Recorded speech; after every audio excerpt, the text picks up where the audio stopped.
ጤና ይስጥልን እንዴት አላችሁ በየቤታችሁ በያላችሁበት ሆናችሁ ይህንን ፕሮግራም የምትከታተሉ ተመልካቾቻችን የኢትዮጵያ ብሔራዊ ምርጫ ቦርድ 7ኛውን ጠቅላላ ምርጫ አስመልክቶ በአይነቱ ልዩ የሆነ የፖለቲካ ፓርቲዎች የክርክር መድረክ አዘጋጅቷል።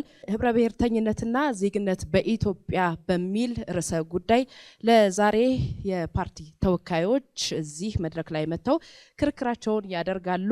4 የፖለቲካ ፓርቲዎች በክርክር መድረኩ ላይ ይሰየማሉ። የአማራ ብሔራዊ ንቅናቄ በየሱፍ ኢብራሂምና ጽዮን ደረጀ ተወክሏል። ባልደራስ ለእውነተኛ ዲሞክራሲ አማሃ ዳኘውና አሸናፊ ንጉሴ ተወክለዋል። የወሎ ህዝቦች ዲሞክራሲያዊ ፓርቲን የወከሉት ደግሞ ሜሮን ጋረደውና ሀቢብ አብደላ ናቸው።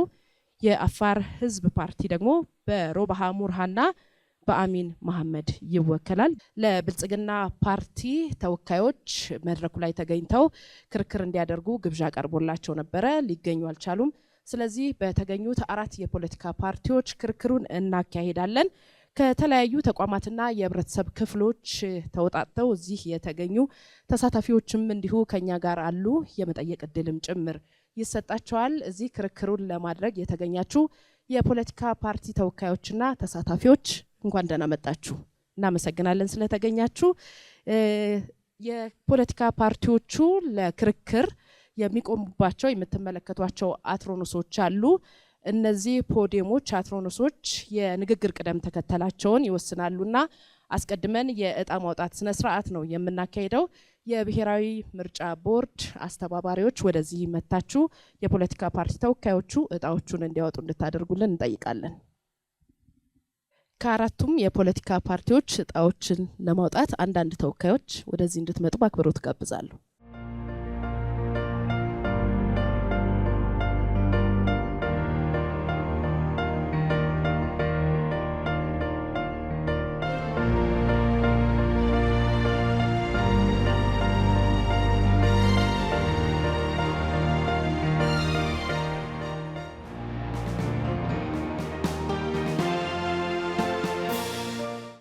እናመሰግናለን። የፖለቲካ ፓርቲ ተወካዮች እንኳን ደህና መጣችሁ። እኔ የሸዋ ማስረሻ እባላለሁ። ይህንን የምርጫ ክርክር በዋናነት እመራለሁ። ባልደረቦቼ አንዱ አለም መናንና መኮንን ጎንፋም እንዲሁ አሉ፣ ጋዜጠኞች ናቸው። ከኛ የሚቀርቡላችሁ ጥያቄዎች ይኖራሉ። ቅደም ተከተላችንን ለማስተዋወቅ ያህል የፕሮግራማችንን መርሃ ግብር በቅድሚያ ፓርቲዎች የመግቢያ ንግግር የማስተዋወቅ እንድታደርጉ በእጣችሁ ቅደም ተከተል ያንን ታደርጋላችሁ። ቀጥሎ ደግሞ በእኔና በባልደረቦቼ አንዳንድ ጥያቄዎች በቅደም ተከተል ይቀርቡላቸዋል። ከተሳታፊዎች መካከል ከተለያዩ የህብረተሰብ ክፍሎችና ተቋማት ወክለው የተገኙአሉና ለነሱም እድል እንሰጣለን። የሚቀርቡላችሁን ጥያቄዎች የምታብራሩበት እድል ታገኛላችሁ። ከዛ በማስከተል ደግሞ እርስ በርሳችሁ ፓርቲዎች ጥያቄዎች ሲኖራችሁ የምትጠያየቁበት ክፍለ ጊዜ ይኖራል። በመጨረሻ የቀራችሁ ማስተላለፍ የምትፈልጉት ጉዳይ ሲኖር ደግሞ ለማጠቃለያ ንግግር 3 ደቂቃዎች ተመድበውላችኋል። በዚህ ቅደም ተከተል ነው የምንሄደው። አስቀድሞ ግን የመግቢያ ንግግር እንድታደርጉ በቅደም ተከተላችሁ መሰረት እድል እንሰጣለን። መቀጠል ይቻላል። እሺ፣ አመሰግናለሁ። በቅድሚያ የተከበራችሁ ውድ ኢትዮጵያውያን ከጥቂት ጊዜያት በኋላ ለሚደረገው ጠቅላላ የ7ኛ ሀገራዊ ምርጫ ሰላማዊና ዲሞክራሲያዊ ሂደቱን ጠብቆ እንዲካሄድ ለምታደርጉት ንቁ ተሳትፎ በእኔና በፓርቲ ስም ልባዊ ምስጋናዬን ላቀርብ እወዳለሁ። በዚህ እጅግ ወሳኝ ሰዓት ሀሳባችንና ትኩረታችንን የህዝባችንን የእርስ በርስ መስተጋብር ሶሻል ፋብሪክ በማጠናከር አካታች የፖለቲካ ምህዳር በመፍጠርና የህዝባችንን የልብ ትርታ ምን እንደሆነ አድምጠን ምላሽ ወደ መስጠት ማዘንበል ይኖርብናል። ክቡራን ተመልካቾች፣ ክቡራን እንግዶች፣ እውነተኛ ነፃነት ማለት ሰው ከእጥረት ከፍርሃትና ከመሰረታዊ ፍላጎቶች እጥረት ነፃ ሆኖ መኖር ማለት ነው። ይህን ግን በተግባር ለመፍጠር የሚቻለው ህብረ ብሔራዊነትን፣ ዜግነትን በትክክል ሲገነቡ ብቻ ነው። በኢትዮጵያ ህብረ ብሔራዊነት በልዩ ልዩ ታሪካዊ ተሞክሮችና ትርጓሜዎች የተቀረጸ ሲሆን ዜግነትም በተለያዩ መንገዶች ተገንዝቦ ተተርጉሟል። እነዚህ ልዩነቶች አንዳንዴ እምነትን፣ የፖለቲካ ባህሪን እና ከመንግስት የምንጠብቀውን ተስፋ ይቀያይራሉ። ስለዚህ ጥያቄው አንድ ነው። ልዩነታችንን እያከበርን ሁሉም ዜጎች እኩል የሚሰማቸውን የጋራ የፖለቲካ ማህበር እንዴት እንገነባለን? ይህንን ማስፈንጠር የዛሬ ውይይታችን ዋና ዓላማ ነው። በመቀጠል ስለ ዛሬ ውይይታችን ህብረ ብሔራዊነትና የዜግነት ጉዳዮች ጠለቅ ያለ ዳሰሳ ከማድረጋችን በፊት ኦንቶሎጂክ ኤንድ ኤፒስቴሞሎጂክ የሆኑ አውዶችን በመተርጎም እነሳለሁ። ህብረ ብሔራዊነትና ዜግነት ኢትዮጵያን እንድንረዳ ከሚያስችሉ ዋና ማዕከላዊ ርዕሶች ውስጥ ናቸው። በተለይ እንደኛ ብዝሃት ማንነቶች፣ ቋንቋዎችና የታሪክ አመጣጥ ላሏቸው ማህበረሰብ ፈተናው የእነዚህ ልዩነቶች መኖር ሳይሆን እንዴት ተረድተናቸው ወደ መልካም የመረጋጋትና አካታችነት እድል እንዲያመሩ ማድረግ እንችላለን የሚለው ይሆናል። እነዚህን ጽንሰ ሀሳቦችን በምንወያይበት ጊዜ እንዴት የብዝሃነት እሳቤ ተከብረው እና ተጠብቀው ሊቆዩ የሚችሉበትን ሁኔታ መፍጠር እንደሚቻል እየጠየቅን ነው። ሁሉም ዜጎች እኩል የፖለቲካ ማህበረሰብ አባል መሆናቸውን እንዲሰማቸው በማድረግም ጭምር ከዚህ ሀሳብ በመነሳት ህብረ ብሔራዊነት ማለት በአንድ የፖለቲካ ማህበረሰብ ውስጥ የተለያዩ ማንነቶችን አቅፎ የሚይዝ የህብረተሰብ እውነት በሚለው መተርጎም ይችላል። በሌላው በኩል ዜግነት የምንጋራቸውና ፖለቲካዊና ህጋዊ ማንነቶችን ያመላክታል። በእኩል መብቶች፣ እኩል ኃላፊነቶችና እኩል አብሮነት መሰረት በአንድ ማዕዘን ውስጥ ያስቀምጠናል። ከእውቀታዊ አንጻር ጥያቄው እነዚህ ጽንሰ ሀሳቦች እንዴት እንደሚገነዘቡና እንዴት እንደሚተረጎሙ ይሆናል። በኢትዮጵያ ውስጥ የተለያዩ ታሪካዊ ልምዶችና ትርክቶች አንድነትንና ዜግነትን ማህበረሰብ እንዴት እንደሚረዱ ቀርጿል። እነዚህ አስተያየቶች እምነት፣ ፖለቲካዊ ባህሪና ከመንግስት ምን ይጠበቃል የሚለውን ተጽዕኖ ለማሳደር ችለዋል።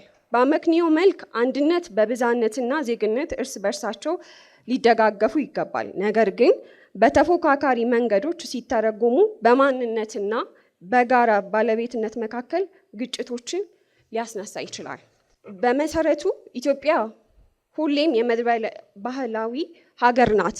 ነገር ግን ይህንን መድብለ ባህላዊነት በአግባቡ የሚያንጸባርቅ ፖለቲካዊ ስርዓት መገንባት አቅቶናል።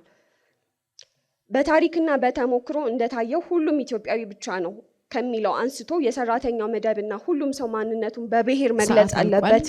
እናመሰግናለን።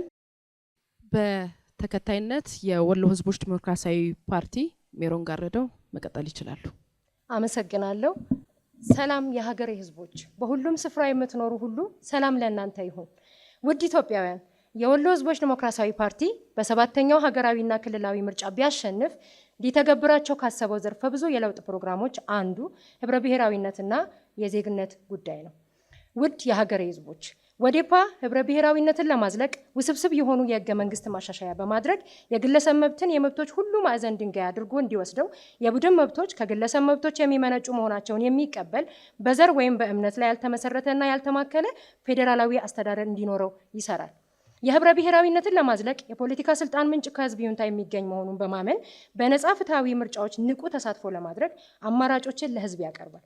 ይህም የህዝብ የሉዓላዊነት መገለጫ እንደሆነና የትግል ስልቱን ፍጹም ሰላማዊ ትግል ይሆናል። ማንኛውም የፖለቲካ ጥያቄዎች በውይይትና በዲሞክራሲያዊ ስርዓት እንዲፈቱ ያደርጋል። እንደ አስፈላጊነቱ ወሳኝ የሆኑ ጉዳዮች ህብረ ብሔራዊነታችንን በሚያጠናክር መልኩ ወደ ህዝብ ውሳኔ እንዲሄዱ ስርዓት በማበጀት የህዝብን ውሳኔ ተግባራዊ ያደርጋል።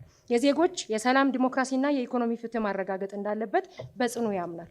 በተለምዶ የኢትዮጵያ ዲያስፖራ ተብሎ የሚጠራው ከኢትዮጵያ ውጭ በሌላ ዓለም ተበትኖ የሚኖረው በአንድ ወቅት ምንጩ ኢትዮጵያዊ የሆነ ሁሉ በዚህ ፕሮግራም ትውልድ ኢትዮጵያዊ ተብሎ የሚጠራ ነው።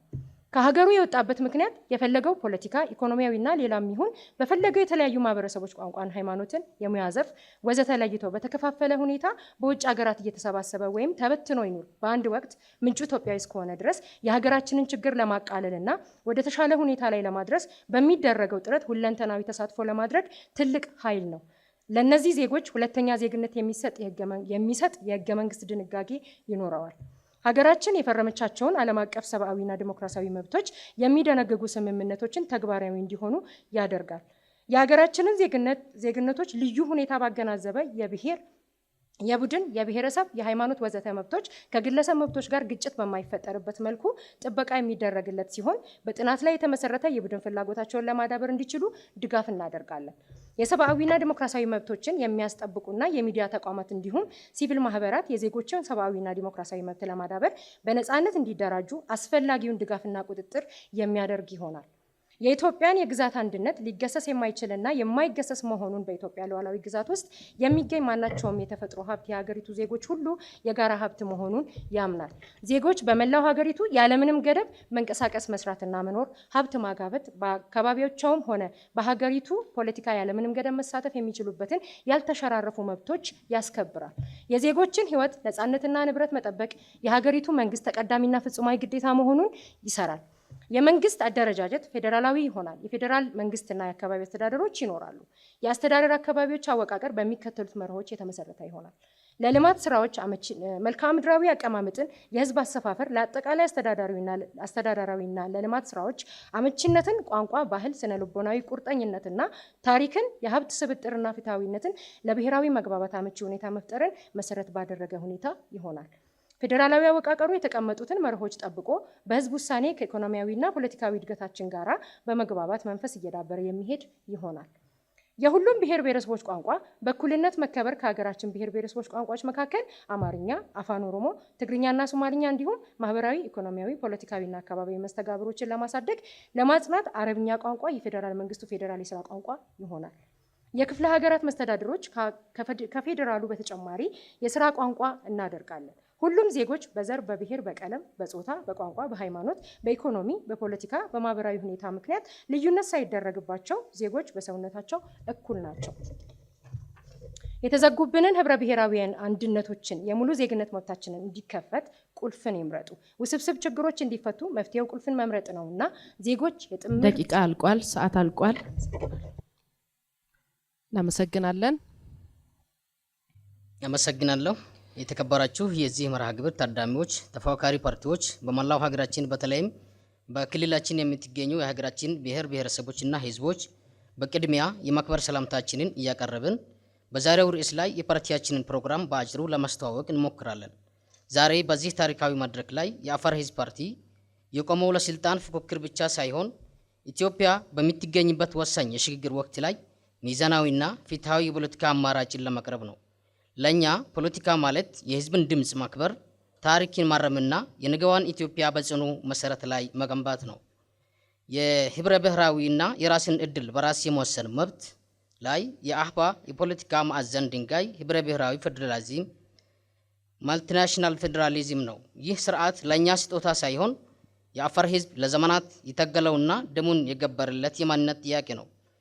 አፋር ህዝብ ፓርቲ እውነተኛ ራስን ማስተዳደር ማለት በወረቀት ላይ የሰፈረ መብት ብቻ አይደለም። ክልላችን በራሱ ፖለቲካዊ፣ ኢኮኖሚያዊና ማህበራዊ ጉዳዮች ላይ ያለ ፌደራል መንግስት ጣልቃ ገብነት የመወሰን ሙሉ ሉዓላዊነት ሊኖረው ይገባል። አህባም ይህ ተግባራዊ እንዲሆን በጽኑ ይሰራል።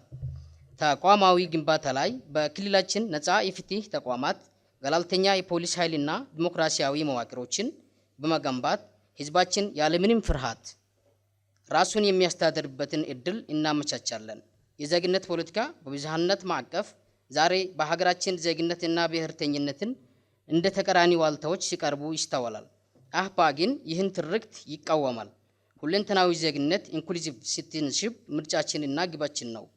ዜግነት ማለት የአንድን ብሔር ማንነት መደምሰስ ወይም ሁሉንም አንድ አይነት ማድረግ አሲሚሌሽን አይደለም። እውነተኛ ዜግነት የሚረጋገጠው የግለሰብ መብቶችን ከቡድን መብቶች ጋር ሲታረቁ ብቻ ነው። የመሬት ባለቤትነት ላይ የአፋር አርብቶ አደር ከመሬቱ ጋር ያለው ቁርኝት የታሪክ የባህልና የህልውና ጉዳይ ነው። ዜግነት የሚለውን ካባ በመደረብ ይህንን ጥንታዊ የመሬት ባለቤትነት መብት ለመናድ የሚደረግ ማንኛውም ሙከራ አህባ አጥብቆ ይቃወማል። ዜግነት ለአፋር ህዝብ ትርጉም የሚኖረው በገዛ መሬቱ ላይ ባለቤትነቱ ሲከበርና በሀገራዊ ሀብት ክፍፍል ላይ እኩል ተጠቃሚ ሲሆን ብቻ ነው። ቋንቋ፣ ባህልና የሀገር ግንባታ ሲናይ ኢትዮጵያ የባህሎችና የቋንቋዎች ሙዚየም ናት። የአፋር ቋንቋ የክልላችን የሥራ ቋንቋ ብቻ ሳይሆን የሳይንስና የቴክኖሎጂ ቋንቋ እንዲሆን የፓርቲያችንን ቁልፍ ስትራቴጂ ነው። ባህላዊ ካፒታል ላይም እንደ መድዓና ፊዕማ ያሉ ጥንታዊ ባህላዊ የአስተዳደር ስርዓቶቻችንን በማጠናከር ከዘመናዊ የመንግስት መዋቅር ጎን ለጎን በማሳደግ የህዝባችንን ማህበራዊ ትስስር እናጠናክራለን። የሀገር ግንባታ ጥሪዎች ላይ ሀገር ግንባታ ነሽል ቡንድ ማለት ለአህባ የአንድን ወገን ማንነት በሌላው ላይ መጫን ሳይሆን የሁላችንም ድምጽ ያካተተ የጋራ ኢትዮጵያን መፍጠር ነው። አህባን ይምረጡ፣ ለነገዋ ኢትዮጵያ ዛሬ አህባን ይምረጡ። አመሰግናለሁ። እናመሰግናለን። አሚን መሐመድ ከአፋር ህዝብ ፓርቲ። በተከታይነት ከባልደራስ ለእውነተኛ ዲሞክራሲ አማሃዳኛው ይቀጥሉ። አመሰግናለሁ። ውድ ኢትዮጵያውያን፣ ውድ የዚህ ፕሮግራም ታዳሚዎች፣ እንግዲህ የተሰጠን አርዕስት ያው ስለ ህብረ ብሔራዊነትና ስለ ዜግነት ነው። ባልደራስ እንግዲህ እንደሚታወቀው ያው ሁለቱንም አጣጥሞ የሚሄድ ፓርቲ ነው። ዋናው ነገር ግን በዜግነት ፕሮግራም በዜግነት ፍልስፍና ወይም በዜግነት ፖለቲካ ሀገራችን ብትመራ በሀገር ውስጥ ያሉትን ሌሎች ብሔረሰቦች ጭቆና ይደረግባቸዋል ማለት አይደለም። ሀገሪቱ ህብረ ብሔራዊ ናት፣ ሁናም ቆይታለች ለሺህ ዘመናት። ግን ነፃነቷን ጠብቃ እርስ በርስ ተከባብረው ብሔረሰቦቹ የተለያዩ ቋንቋ ተናጋሪዎች የተለያዩ ባህል ያላቸው እርስ በርስ ተከባብረው ቆይተዋል። እና ዋናው ነገር ግን በእኛ አመለካከት ሀገርን ለማረጋጋት ኢትዮጵያ የምትከተለውን ፖለቲካ ለማረጋጋት የግዴታ ለዜግነት ፖለቲካ ቅድሚያ መስጠት ያስፈልጋል። ይሄ ሲባል ግን ሌሎች ባህሎች ሌሎች ቋንቋዎች ይረገጣሉ ማለት አይደለም። በእኛ አመለካከት በእኛ ፓርቲ አመለካከት የዜግነት መብት ሲከበር ሌሎች መብቶች ሁሉ አብረው ይከበራሉ። አንድን ዜጋ ስታከብረው የሚናገረውን ባህል አክብረህ ነው፣ የሚናገረውን ቋንቋ አክብረህ ነው። ያን ሳታረግ የዜግነት መብት የሚባል ነገር ሊኖር አይችልም። ለምን? ዜጋ የሀገር ዜጋ ይሁን እንጂ የተለያየ የህብረተሰብ ክፍል የተለያየ ባህል የተለያየ ቋንቋ ተናጋሪ ይሆናል በአንድ ሀገር ውስጥ እና እነዚህ ባህል ቋንቋ የሚባሉ ነገሮች ሃይማኖት የሚባሉ ነገሮች እርግጥ በጋራ በርከት ያለውን ማህበረሰብ የሚያሰባስቡ ቢሆንም አገር ግን መመራት ያለበት በእነዚህ መሆን የለበትም። አገር ማለት የተለያየ ቋንቋ የተለያየ ሃይማኖት የተለያየ ባህል ያላቸውን የማህበረሰብ ስብስቦች አካቶ የሚገኝ ትልቅ ድንኳን ማለት ነው አገር ማለት።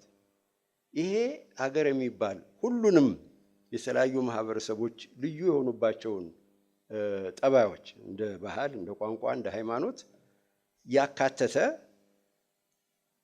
ድንኳን እንደመሆኑ መጠን እነዚህ መከበራቸው የግድ ነው። ግን አገር መመራት ያለበት ከነዚህ በላይ በሆነ ዜግነት በሚባል ፈርጅ ነው መመራት ያለበት።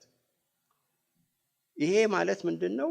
ማንም የፈለገውን ቋንቋ ይናገር፣ የፈለገውን ባህል ይከተል፣ የፈለገውን ሃይማኖት ይመን፣ የዛ አገር ዜጋ እኩል መብት አለው። በየትኛውም የሀገሪቱ ዘርፍ ቢኖር ወይም በየትኛውም የሀገሪቱ አካባቢ ቢኖር ያ ዜጋ ባህሉ ተጠብቆለት ቋንቋው ተጠብቆለት ከዛ በላይ የሆኑ ፖለቲካዊ መብቶች የመናገር ነፃነት፣ የመስራት ነፃነት፣ በየቦታው ሂዶ የመስራት ነፃነት፣ በየሄደበት አካባቢ ሀብት አፍርቶ ተደላድሎ የመኖር ቤተሰብ መስርቶ የመኖር መብቱ ሲከበር የቡድን መብቶች የሚባሉ ሁሉ ይከበራሉ። ሁለቱን እንደ ተጻራሪ አድርጎ ማቅረብ ትንሽ የተሳሳተ አመለካከት ነው። ለምን? አሁን እንደምታዩት ወደ 7000 ቋንቋዎች አሉ በዓለም ላይ። በዓለም ላይ ያሉት ሀገሮች ግን 193 ብቻ ናቸው።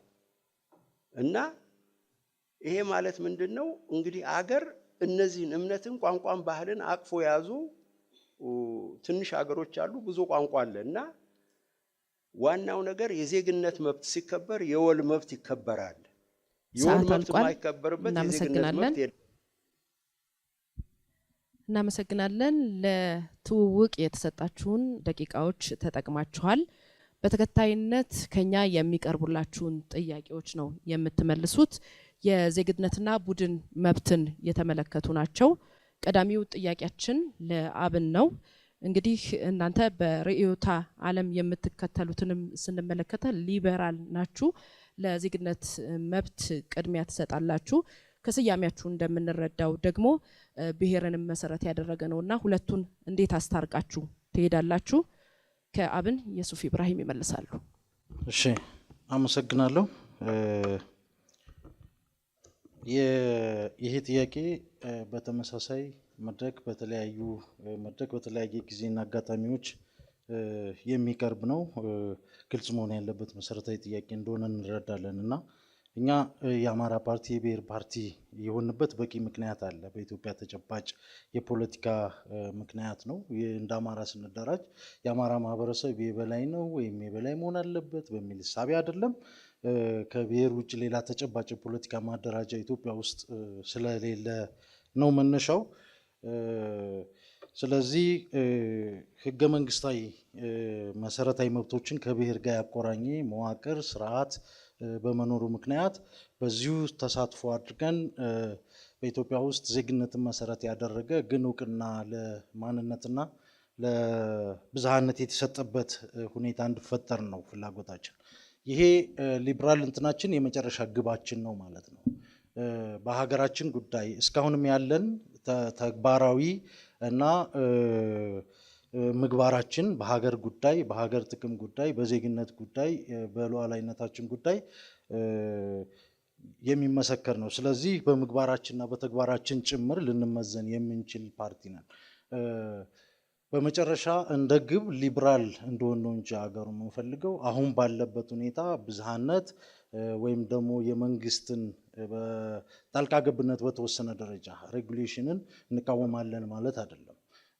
ዝም ብሎ ዝሩ የሆነ ያልተገራ ሊበራሊዝም ማለት አይደለም። የኛ ሀሳብ ማኒፌስቶአችንም ላይ ሰነዳችንም ላይ በዝርዝር የተቀመጠ ነው ማለት ነው። ስለዚህ ሁለቱን ብዝሃነቱንም የዜግነቱንም ጉዳይ ያቻቻለ ፖሊሲ ያቻቻለ የፖለቲካ ሀሳብ ነው ያለው። በማብራሪያችሁ በተለይም እንደ ብሔር ድርጅት ሆነን ብሔር ፓርቲ ሆነን የተቋቋመ ነው በኢትዮጵያ አውድ ለብሔርን ከብሔር ውጭ መደራጀት ስለማይቻል ነው የተቋቋመ ነው ብላችኋል። ይሄ ምን ያክል እውነት ነው? እንግዲህ ከብሔር ውጭ የተደራጁ ሌሎች ፓርቲዎችም ስለምናውቅ ስለምናይ በግልጽ ሀሳቡን ይዘኝ ከሆነ ስለማይቻል ስለተከለከለ አይደለም ያለው። በተጨባጭ የፖለቲካ ስልጣን ጥቅም ውክልና በኢትዮጵያ ነባራዊ ሁኔታ የሚረጋገጠው በብሔር መስመር ነው። ፌዴራሊዝሙ መዋቅሩም የተደራጀው በዚህ አግባብ ነው። እንደ ማህበረሰብ ደግሞ የአማራ ማህበረሰብ በልዩ ሁኔታ ትርክት ተጽፎ በርካታ ጉዳቶች የደረሱበት ማህበረሰብ ነው። ስለዚህ ባለው ነባራዊ ሁኔታ መደራጀት በፈቃድ ወይም ለክብር ወይም ደግሞ ለሌላ አግባብ ተብሎ የተደረገ ሳይሆን ነባራዊ ሁኔታው ያስገድደን በመሆኑ የተመሰረተ ነው ለማለት ያክል። እናመሰግናለን። በተከታይነት ጥያቄ የወሎ ህዝቦች ዲሞክራሲያዊ ፓርቲ ነው። እናንተ ማኒፌስቶቸው ላይ ያስቀመጣችሁትንም ስንመለከት በብሔር ወይም በሃይማኖት ላይ ያልተመሰረተ የፌዴራል ስርዓትን እንደምትከተሉም ይገልጻልና ጥርት ባለመልኩ የምትከተሉት ምንድን ነው? የዜግነትን መብት ነው ወይስ ለብሔር መብት ነው ቅድሚያ የምትሰጡት? እሺ፣ አመሰግናለሁ። በማኒፌስቶና ፕሮግራማችን ላይ ጥርት ባለመልኩ ተቀምጧል። እኛ የምንከተለው የዜጎችን መብት ነው። የዜጎች መብት የግለሰቦችን መብት ነው ወደ ግሩፖች መብት የሚወስደው እና ለዛ ትክክለኛ መልስ የሚሰጠው ብለን ስለምናምን በደንብ የዜጎች መብትን ከመለስና ካስተካከልን የግለሰቦችና የቡድኖችን ጥያቄ በዛው አያይዘን ስለምንከተል ለመመለስ ወይም ደግሞ ጥያቄዎችን ተገቢ መልስ ለመስጠት ግዴታ በብሔርና በዘር መደራጀት አማራጭ ነው ብለን አናምንም። ብሔርና ዘርን በተለያዩ አደረጃጀቶች ላይ ለመልካም ግንኙነት እንጠቀመዋለን እንጂ ለፕሮግራማችን ወይም ደግሞ ለምናራምደው የፖለቲካ እሳቤ በዜግነትና በብሔር እንደማንደራጅ በግልጽ አስቀምጠናል። እዚህ ጋር በማኒፌስቶቸው ላይ እንዳስቀመጣችሁት ከሆነ ለወሎ እንግዲህ የክልልነት መብትም የማሰጠት ሂደት አለና ይሄ ከሆነ በብሔር ወይም በሃይማኖት ላይ የተመሰረተ አካሄድን አንከተልም ካላችሁ ይሄኛው በምን ይታረቃል? ኦኬ፣ አመሰግናለሁ። ይሄኛው ጥያቄ ብዙ ጊዜ ሊነሳ ይችላል፣ ግን ይመስለኛል የወሎን ስሪትና ማንነት በደንብ ካለመረዳት የሚመጣ ነው ብዬ የማስበው። ምክንያቱም ወሎ በአንድ ብሔር ወይም ደግሞ በአንድ ማንነት የሚጠቃለል አይደለም። ወሎ ህብረ ብሔራዊነት ነው። በውስጡ አማራን፣ ኦሮሞን፣ ትግሬን፣ አፋርን እንደዚሁም አርጎባና አገውን ጠቅልሎ የያዘ ስለሆነ በሃይማኖትም ይሁን በኢትኒክ የተደራጀ አለመሆኑን ለመግለጽ እወዳለሁኝ። ክልል እንዲኖረው የፈለጋችሁበት ምክንያት ምንድን ነው? ዋናው የክልላዊ ጥያቄ የተነሳበት ዋና ዓላማ ምንድን ነው? የፓርቲውም አጀንዳ ሆኖ አይደለም። ያው ክልላዊ ጥያቄ አስተባባሪ ኮሚቴ ያለ ከፓርቲው ጋር አብሮ የመስራት ውህደት አድርገው አንድ ላይ ስለሚንቀሳቀሱ የተጠየቀበት ዋና ዓላማ የሰላም የልማትና የዲሞክራሲ መብትን ኤክሰርሳይዝ የማድረግ ከዚህ በፊትም ደግሞ ወሎ እንደሚታወቀው እስከ አሰብ ድረስ አፋርን ጨምሮ የራሱ ግዛትና አስተዳደር የነበረው ህዝብ መሆኑና ተጨማሪም ደግሞ ይህንን ጥያቄ በወያኔ ጊዜ ህገ መንግስት ወደ ክልል አደረጃጀት ሲቀየር የወሎ ጉዳይ ለብቻው ከ2 ዓመት በኋላ ይታያል በሚል ተደበስብሶ የቀረ ጥያቄ ስለሆነ የዛም መልስ ስለምንፈልግ ነው። እናመሰግናለን። በተከታይነት አፋር ህዝብ ፓርቲ ጥያቄ ይቀርብላችኋል። ሮብሃ ሙርሃ ይመልሳሉ። እናንተ የምትከተሉት እንደ ፓርቲ የቡድን መብትን ነውና የዜግነትን ጉዳይ የግለሰቦችን የመብት ጉዳይ በምን ትመለከቱታላችሁ? ጥሩ ጥያቄ ነው። እንደ አፋር ህዝብ ፓርቲ ሶሻል ዲሞክራሲ እንከተላለን። የቡድን መብቶች ከተከበሩ የግለሰብ መብት በግሩፕ መብት ውስጥ መካተት ይችላል የሚለውን ይዘን ነው። የግለሰብ መብቶች ስንል የማውራት ፍሪደም ኦፍ ራይት፣ ፍሪደም ኦፍ ስፒች፣ ፍሪደም ኦፍ ቮት እነዚህ ነገሮችን ያካተተ ሆኖ በዛው ልክ ደግሞ የግሩፕ መብቶችን ስንመልስ ደግሞ በቋንቋው የማውራት በቋንቋውን የማበልጸግ እንዲሁም ደግሞ አስፈላጊ የሆኑ የቡድን ጥያቄዎችን የሚመለሱበትን ሂደቶች የምንሰራበት ይሆናል ብለን ነው የምናምነው። የግለሰብ መብት ይሄ ማለት የግለሰብ መብት እንጨፈልቃለን ማለት አይደለም። የግለሰብ መብቶች ተከብረው የግለሰብ መብቶች ደግሞ በግሩፕ መብት አንድ አካል ሆነው የብዝሃነት መብትን እያከበርን እንሰራለን የሚል ነው ማለት ነው።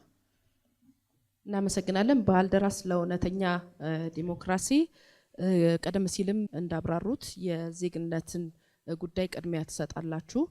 ያ ማለት የቡድን መብትንም በሚጥስ መልኩ እንዳልሆነ አብራርተዋል። ነገር ግን አሁን ላይ በተለይ የቡድን መብታቸው እንዲከበርላቸው የሚፈልጉ ዜጎችም ይኖራሉና ይህንን ጉዳይ በምን መንገድ ነው ልትመልሱት ያሰባችሁት? ሁለቱ ታርቀው መሄዳቸው እንዳለ ሆኖ የቡድን መብት እንዲከበርላቸው የሚፈልጉ ዜጎች ሲመጡ የነሱን ጥያቄዎች በተለይም ደግሞ የክልል አደረጃጀቶችስ ላይ ለውጥ የማድረግ እቅድ ይኖራቸዋል? የቡድን መብት የሚከበረው እንግዲህ በፌዴራሊዝም የውስጥ አከላለሎችን በምን መልክ ይካለሉ በሚለው ነው።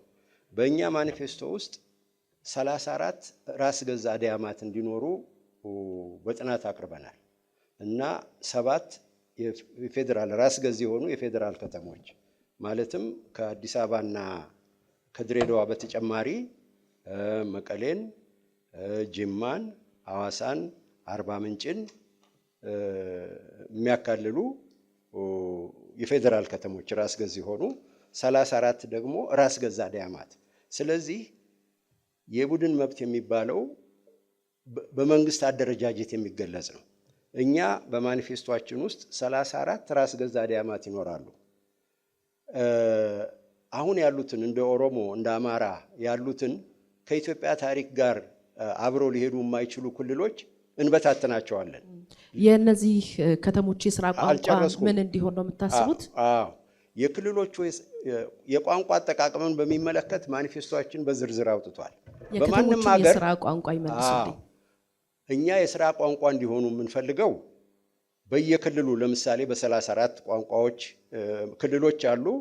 ለምሳሌ በአፋር አፋርኛና አማርኛ ነው የሚሆነው።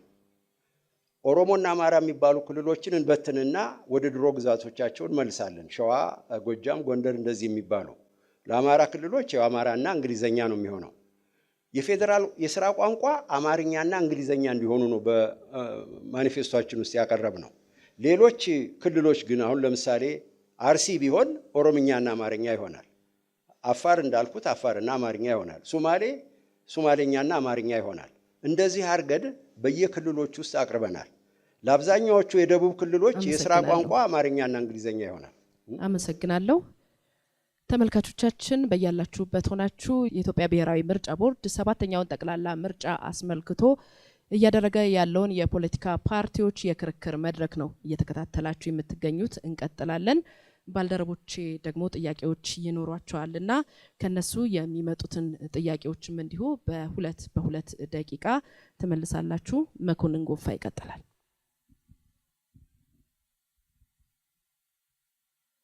በእጣችሁ መሰረት አብን ነው ማስቀድመው። ለሁላችሁም አንድ ተመሳሳይ ጥያቄ ነው የምጠይቀው።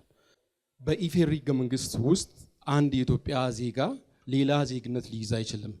በሌላ በኩል ጥምር ዜግነት በኢትዮጵያ ሕግ የተከለከለ ነው። የእርሶ ፓርቲ እዚህ ላይ ምን አቋም አለው? ይሄ ዜግነት ጋር በልዩ ሁኔታ የተገናኘ ጉዳይ ነው።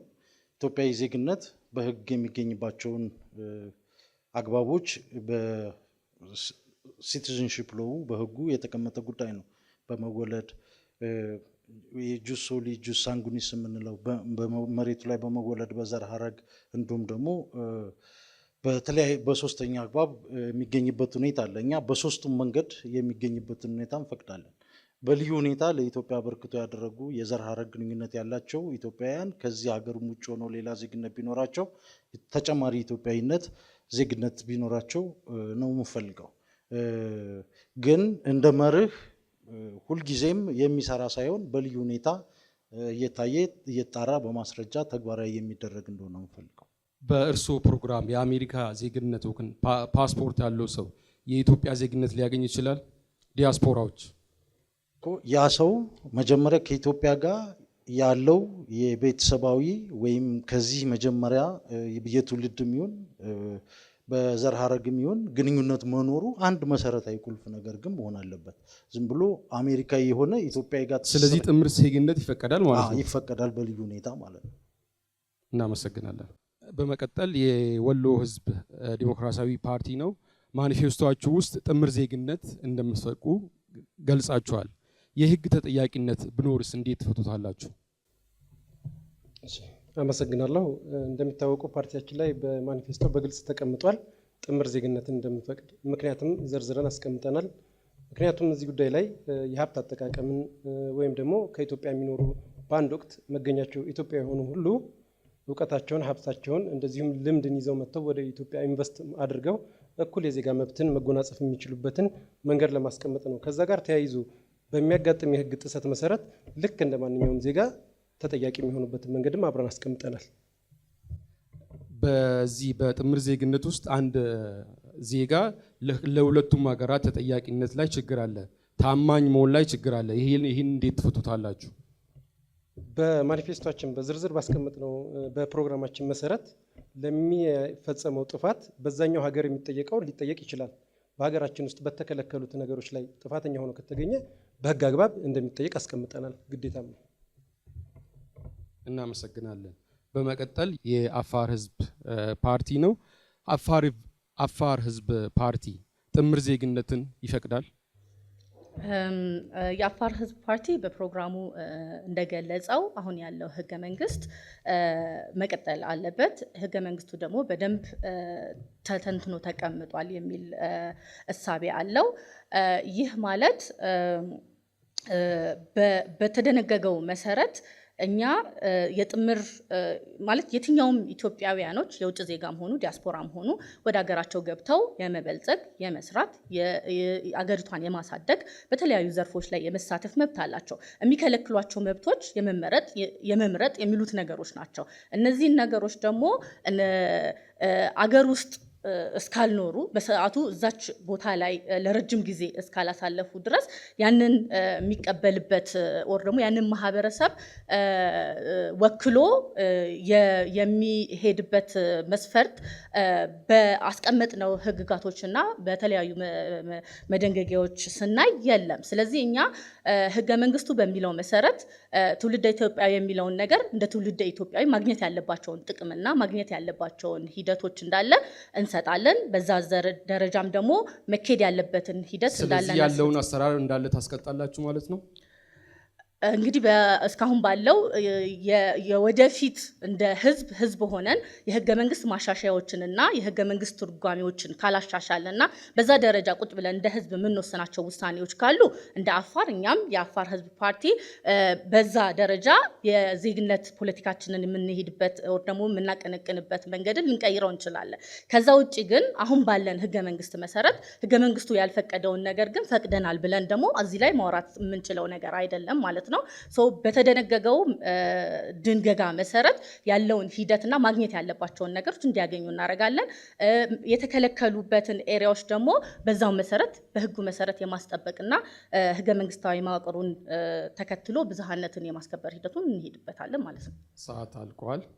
ባልደራስ ለእውነተኛ ዲሞክራሲ ጥምር ዜግነትን ይፈቅዳል? አዎ፣ አሁን ባወጣነው ማኒፌስቶ መሰረት ለትውልደ ኢትዮጵያውያን ጥምር ዜግነትን ይፈቅዳል።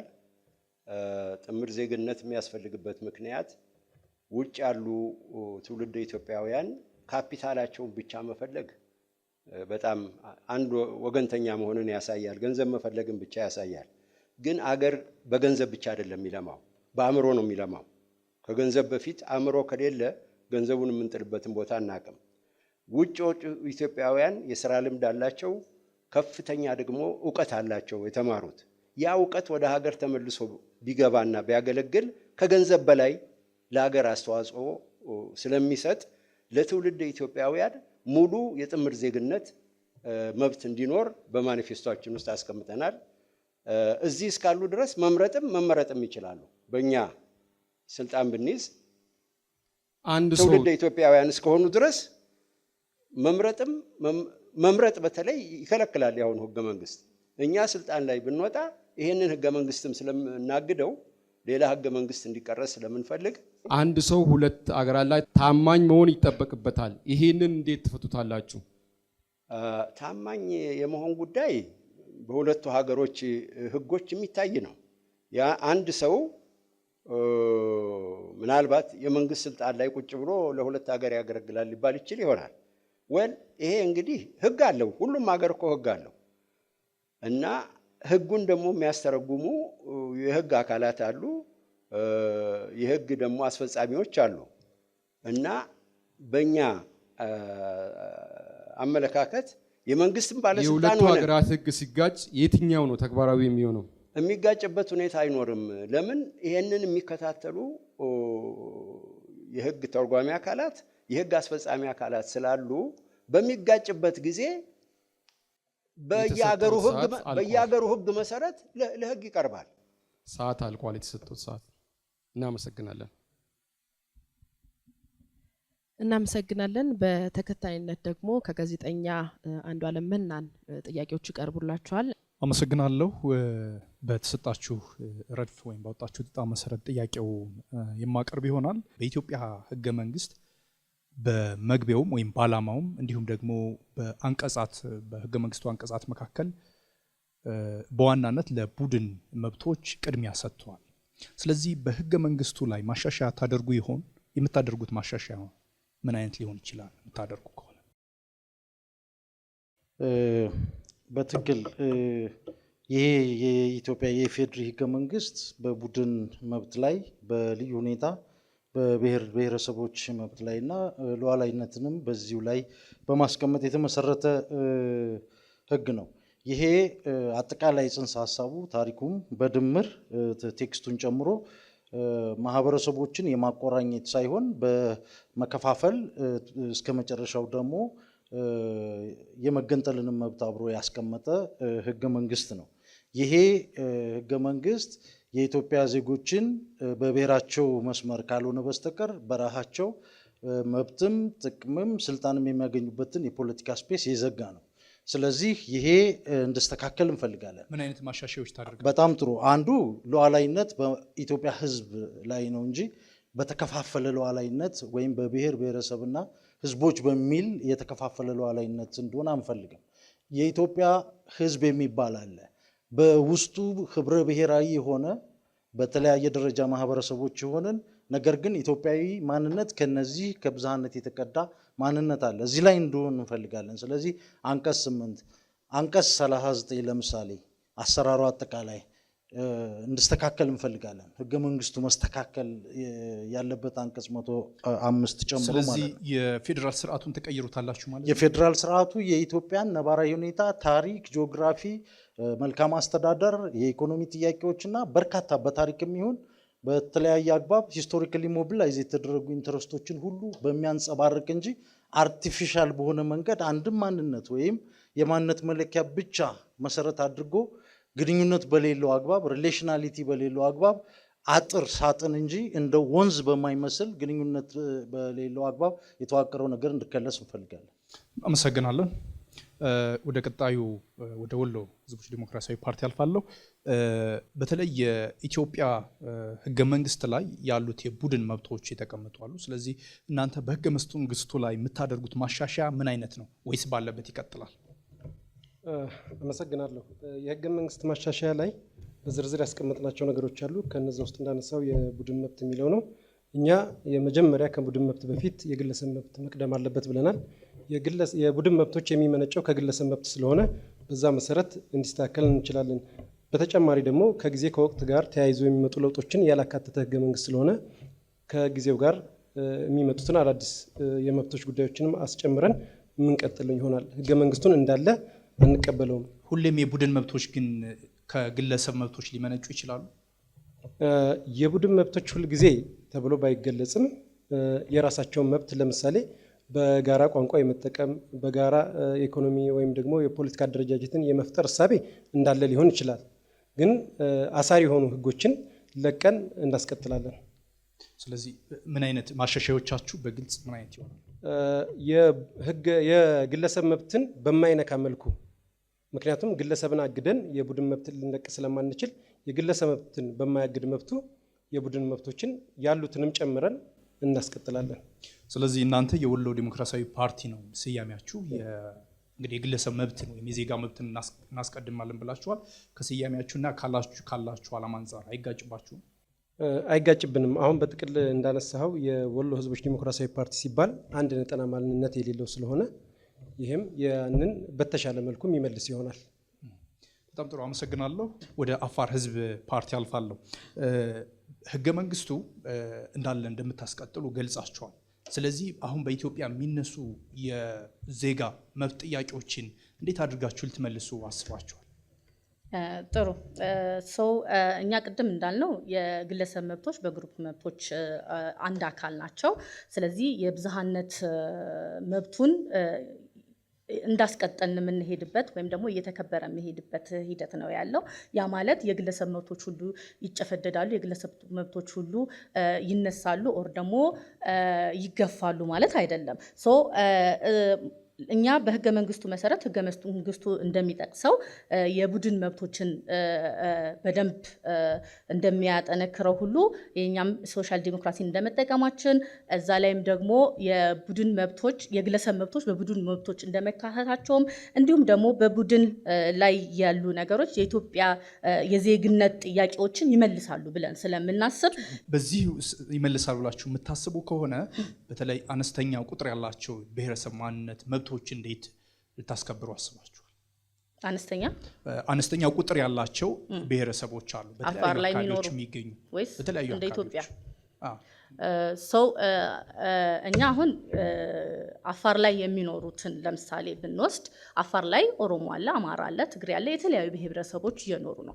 የነሱ መብት መከበር ባለበት ሂደት እነሱ ሰርተው የመለወጥ ማግኘት ያለባቸውን ነገር የማግኘት የመበልጸግ የራሳቸውን የትኛውም እንደ ዜጋ የትም ሂደው የመስራት መብታቸውና የትም ሂደው የመለወጥና የራሳቸውን የማገዝ ሂደትን የተከተሉ ሂደቶችን እንዳለ ይፈቅድላቸዋል። ያንን በፌደራል ደረጃም ቢሆን የግሩፕ መብት ስንል የግለሰብ መብትን መናቅ የእናንተ አሁን እንግዲህ ህገ መንግስት አናሻሽልም። ስለዚህ አሁን በተለያዩ ኢትዮጵያ አካባቢዎች የሚነሱ ጥያቄዎችንም በህገ መንግስቱ መሰረት እንመልሳለን ካላችሁ የእናንተ ፓርቲነት የሚለየው ከሌላው ምንድነው? አሁን አተረጓገም የህገ መንግስቱ ትርጓሜ ላይ እንሰራለን ለምሳሌ እኛ ማለት ነው። ምክንያቱም ህገ መንግስቱ ላይ የተጻፉ ማሻሻያ የሚገባቸው መተርጎም ያለባቸው ሂደቶች አሉ። የዜግነት መብት ስንል ምንድን ነው? የቡድን መብት ስንል ምንድን ነው? መተርተን ካለበት መተርጎም ካለበት በምን መልኩ መተርጎም አለበት የሚለውን ተቀምጦ እንዲተረጎምና በተተረጎመው መሰረት ደግሞ ተግባራዊ እንዲሆን እናደርጋለን። ስለዚህ ያ ማለት ሙሉ በሙሉ ህገ መንግስቱ እንዳለችው ቅንጭብ ብላ ትቀመጥ አይደለም። የትኛውም ሀገር ላይ ሂዳችሁ ስታዩ አሁን በዓለም ደረጃ ህገ መንግስቱ አይቀየርም፣ ግን ማሻሻያዎችና ትርጉሞች ይሰሩበታል። አመሰግናለሁ። ወደ ባልደራስ ለእውነተኛ ዲሞክራሲ አልፋለሁ። እናንተ በተለይም የዚህ ጥያቄ አንጻር የዜግነት መብት እንደምታስቀድሙ ገልጻቸዋል። የቡድን መብት ደግሞ ከዜግነት መብት እንደሚበልጥባቸው የሚገልጹ አካባቢዎች፣ ብሔረሰቦች አሉ። ስለዚህ እሱን ጥያቄዎች እንዴት ልትመልሱ አስባችኋል? ያው መሰረታዊ የፖለቲካ ፍልስፍና ሲታይ የቡድን መልክ የግለሰብ መብት የሰፋ ነው። ያ ግለሰብ ቋንቋ አለው፣ ባህል አለው። ቋንቋ ባህል የሌለው እኮ ግለሰብ እኮ የለም። ስለዚህ የቡድን መብት ከግለሰብ መብት በላይ ነው የሚባለው ነገር አይሰራም። ሁሉም ግለሰብ ቋንቋ አለው፣ ባህል አለው። ይሄ ሀገራዊ ብሔረተኝነትና ዘውጌ ብሔረተኝነት የሚለዩበት ሁኔታ እነዚህ የተፈጥሮ ጉዳዮች ናቸው። አንድ ሰው ከእናት አባቱ ሲወለድ ቋንቋ አላቸው፣ ባህል አላቸው። ፖለቲካ ግን የዜጎች መብት ነው። ቋንቋና ባህልን ፖለቲካ ማድረግ አያዋጣም። የዚህ ሀገር ችግሩ ይሄ ነው። ቋንቋና ባህል የተፈጥሮ ወይም ከቤተሰብ የተወረሱ ነገሮች ስለመሆናቸው እምነትም ጭምር በግለሰብ ብቻ የማይገለጹ የቡድን መብቶች አሉ ለምሳሌ። ስለዚህ እነሱ እንዴት ነው ታስታውቃላችሁ? ለምሳሌ ከመሬት መብት እንደ ብሔር የሚነሱ ጥያቄዎች አሉ። ከመሬት ጋር ተያይዞ አይነት የቡድን መብቶች አሉ።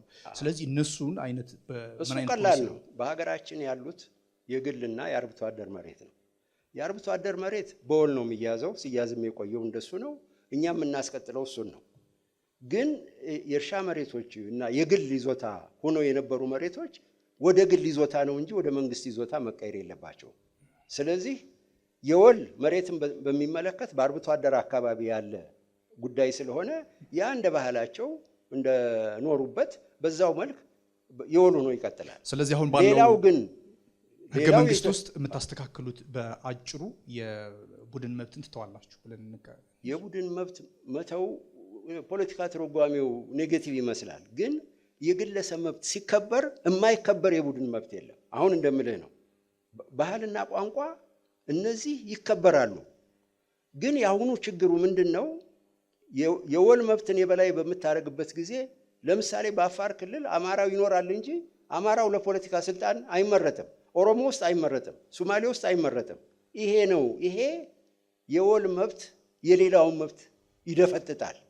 ስለዚህ ማን የዜግነት መብት ከሆነ አፋር ውስጥ፣ ኦሮሞ ውስጥ፣ ትግራይ ውስጥ ኦሮሞውም አማራውም መመረጥ አለበት። ሰዓት ጨርሰዋል።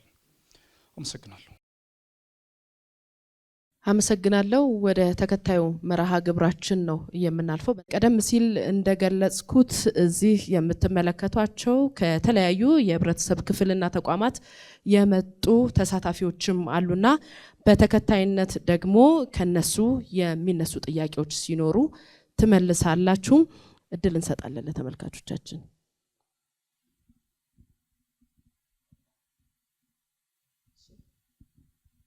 የኔ ጥያቄ አንድ ለባልደራስ አሁን ያነሳችሁት ከቡድን ጥያቄ ለግለሰብ ዙሪያ እንሰራለን ብላችኋል። ይሄንን ከቡድን በግል ዙሪያ እንድትሰሩ ያነሳሳችሁት ነገር ምንድን ነው?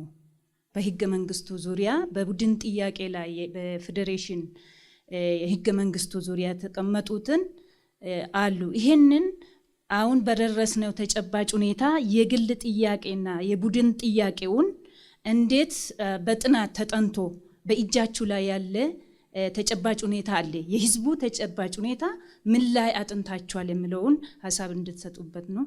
አመሰግናለሁ። እናመሰግናለን። ቅድሚያ ይህንን እንመልሳለን። አመሰግናለሁ። እንደ ባልደራስ ለእውነተኛ ዲሞክራሲ ፓርቲ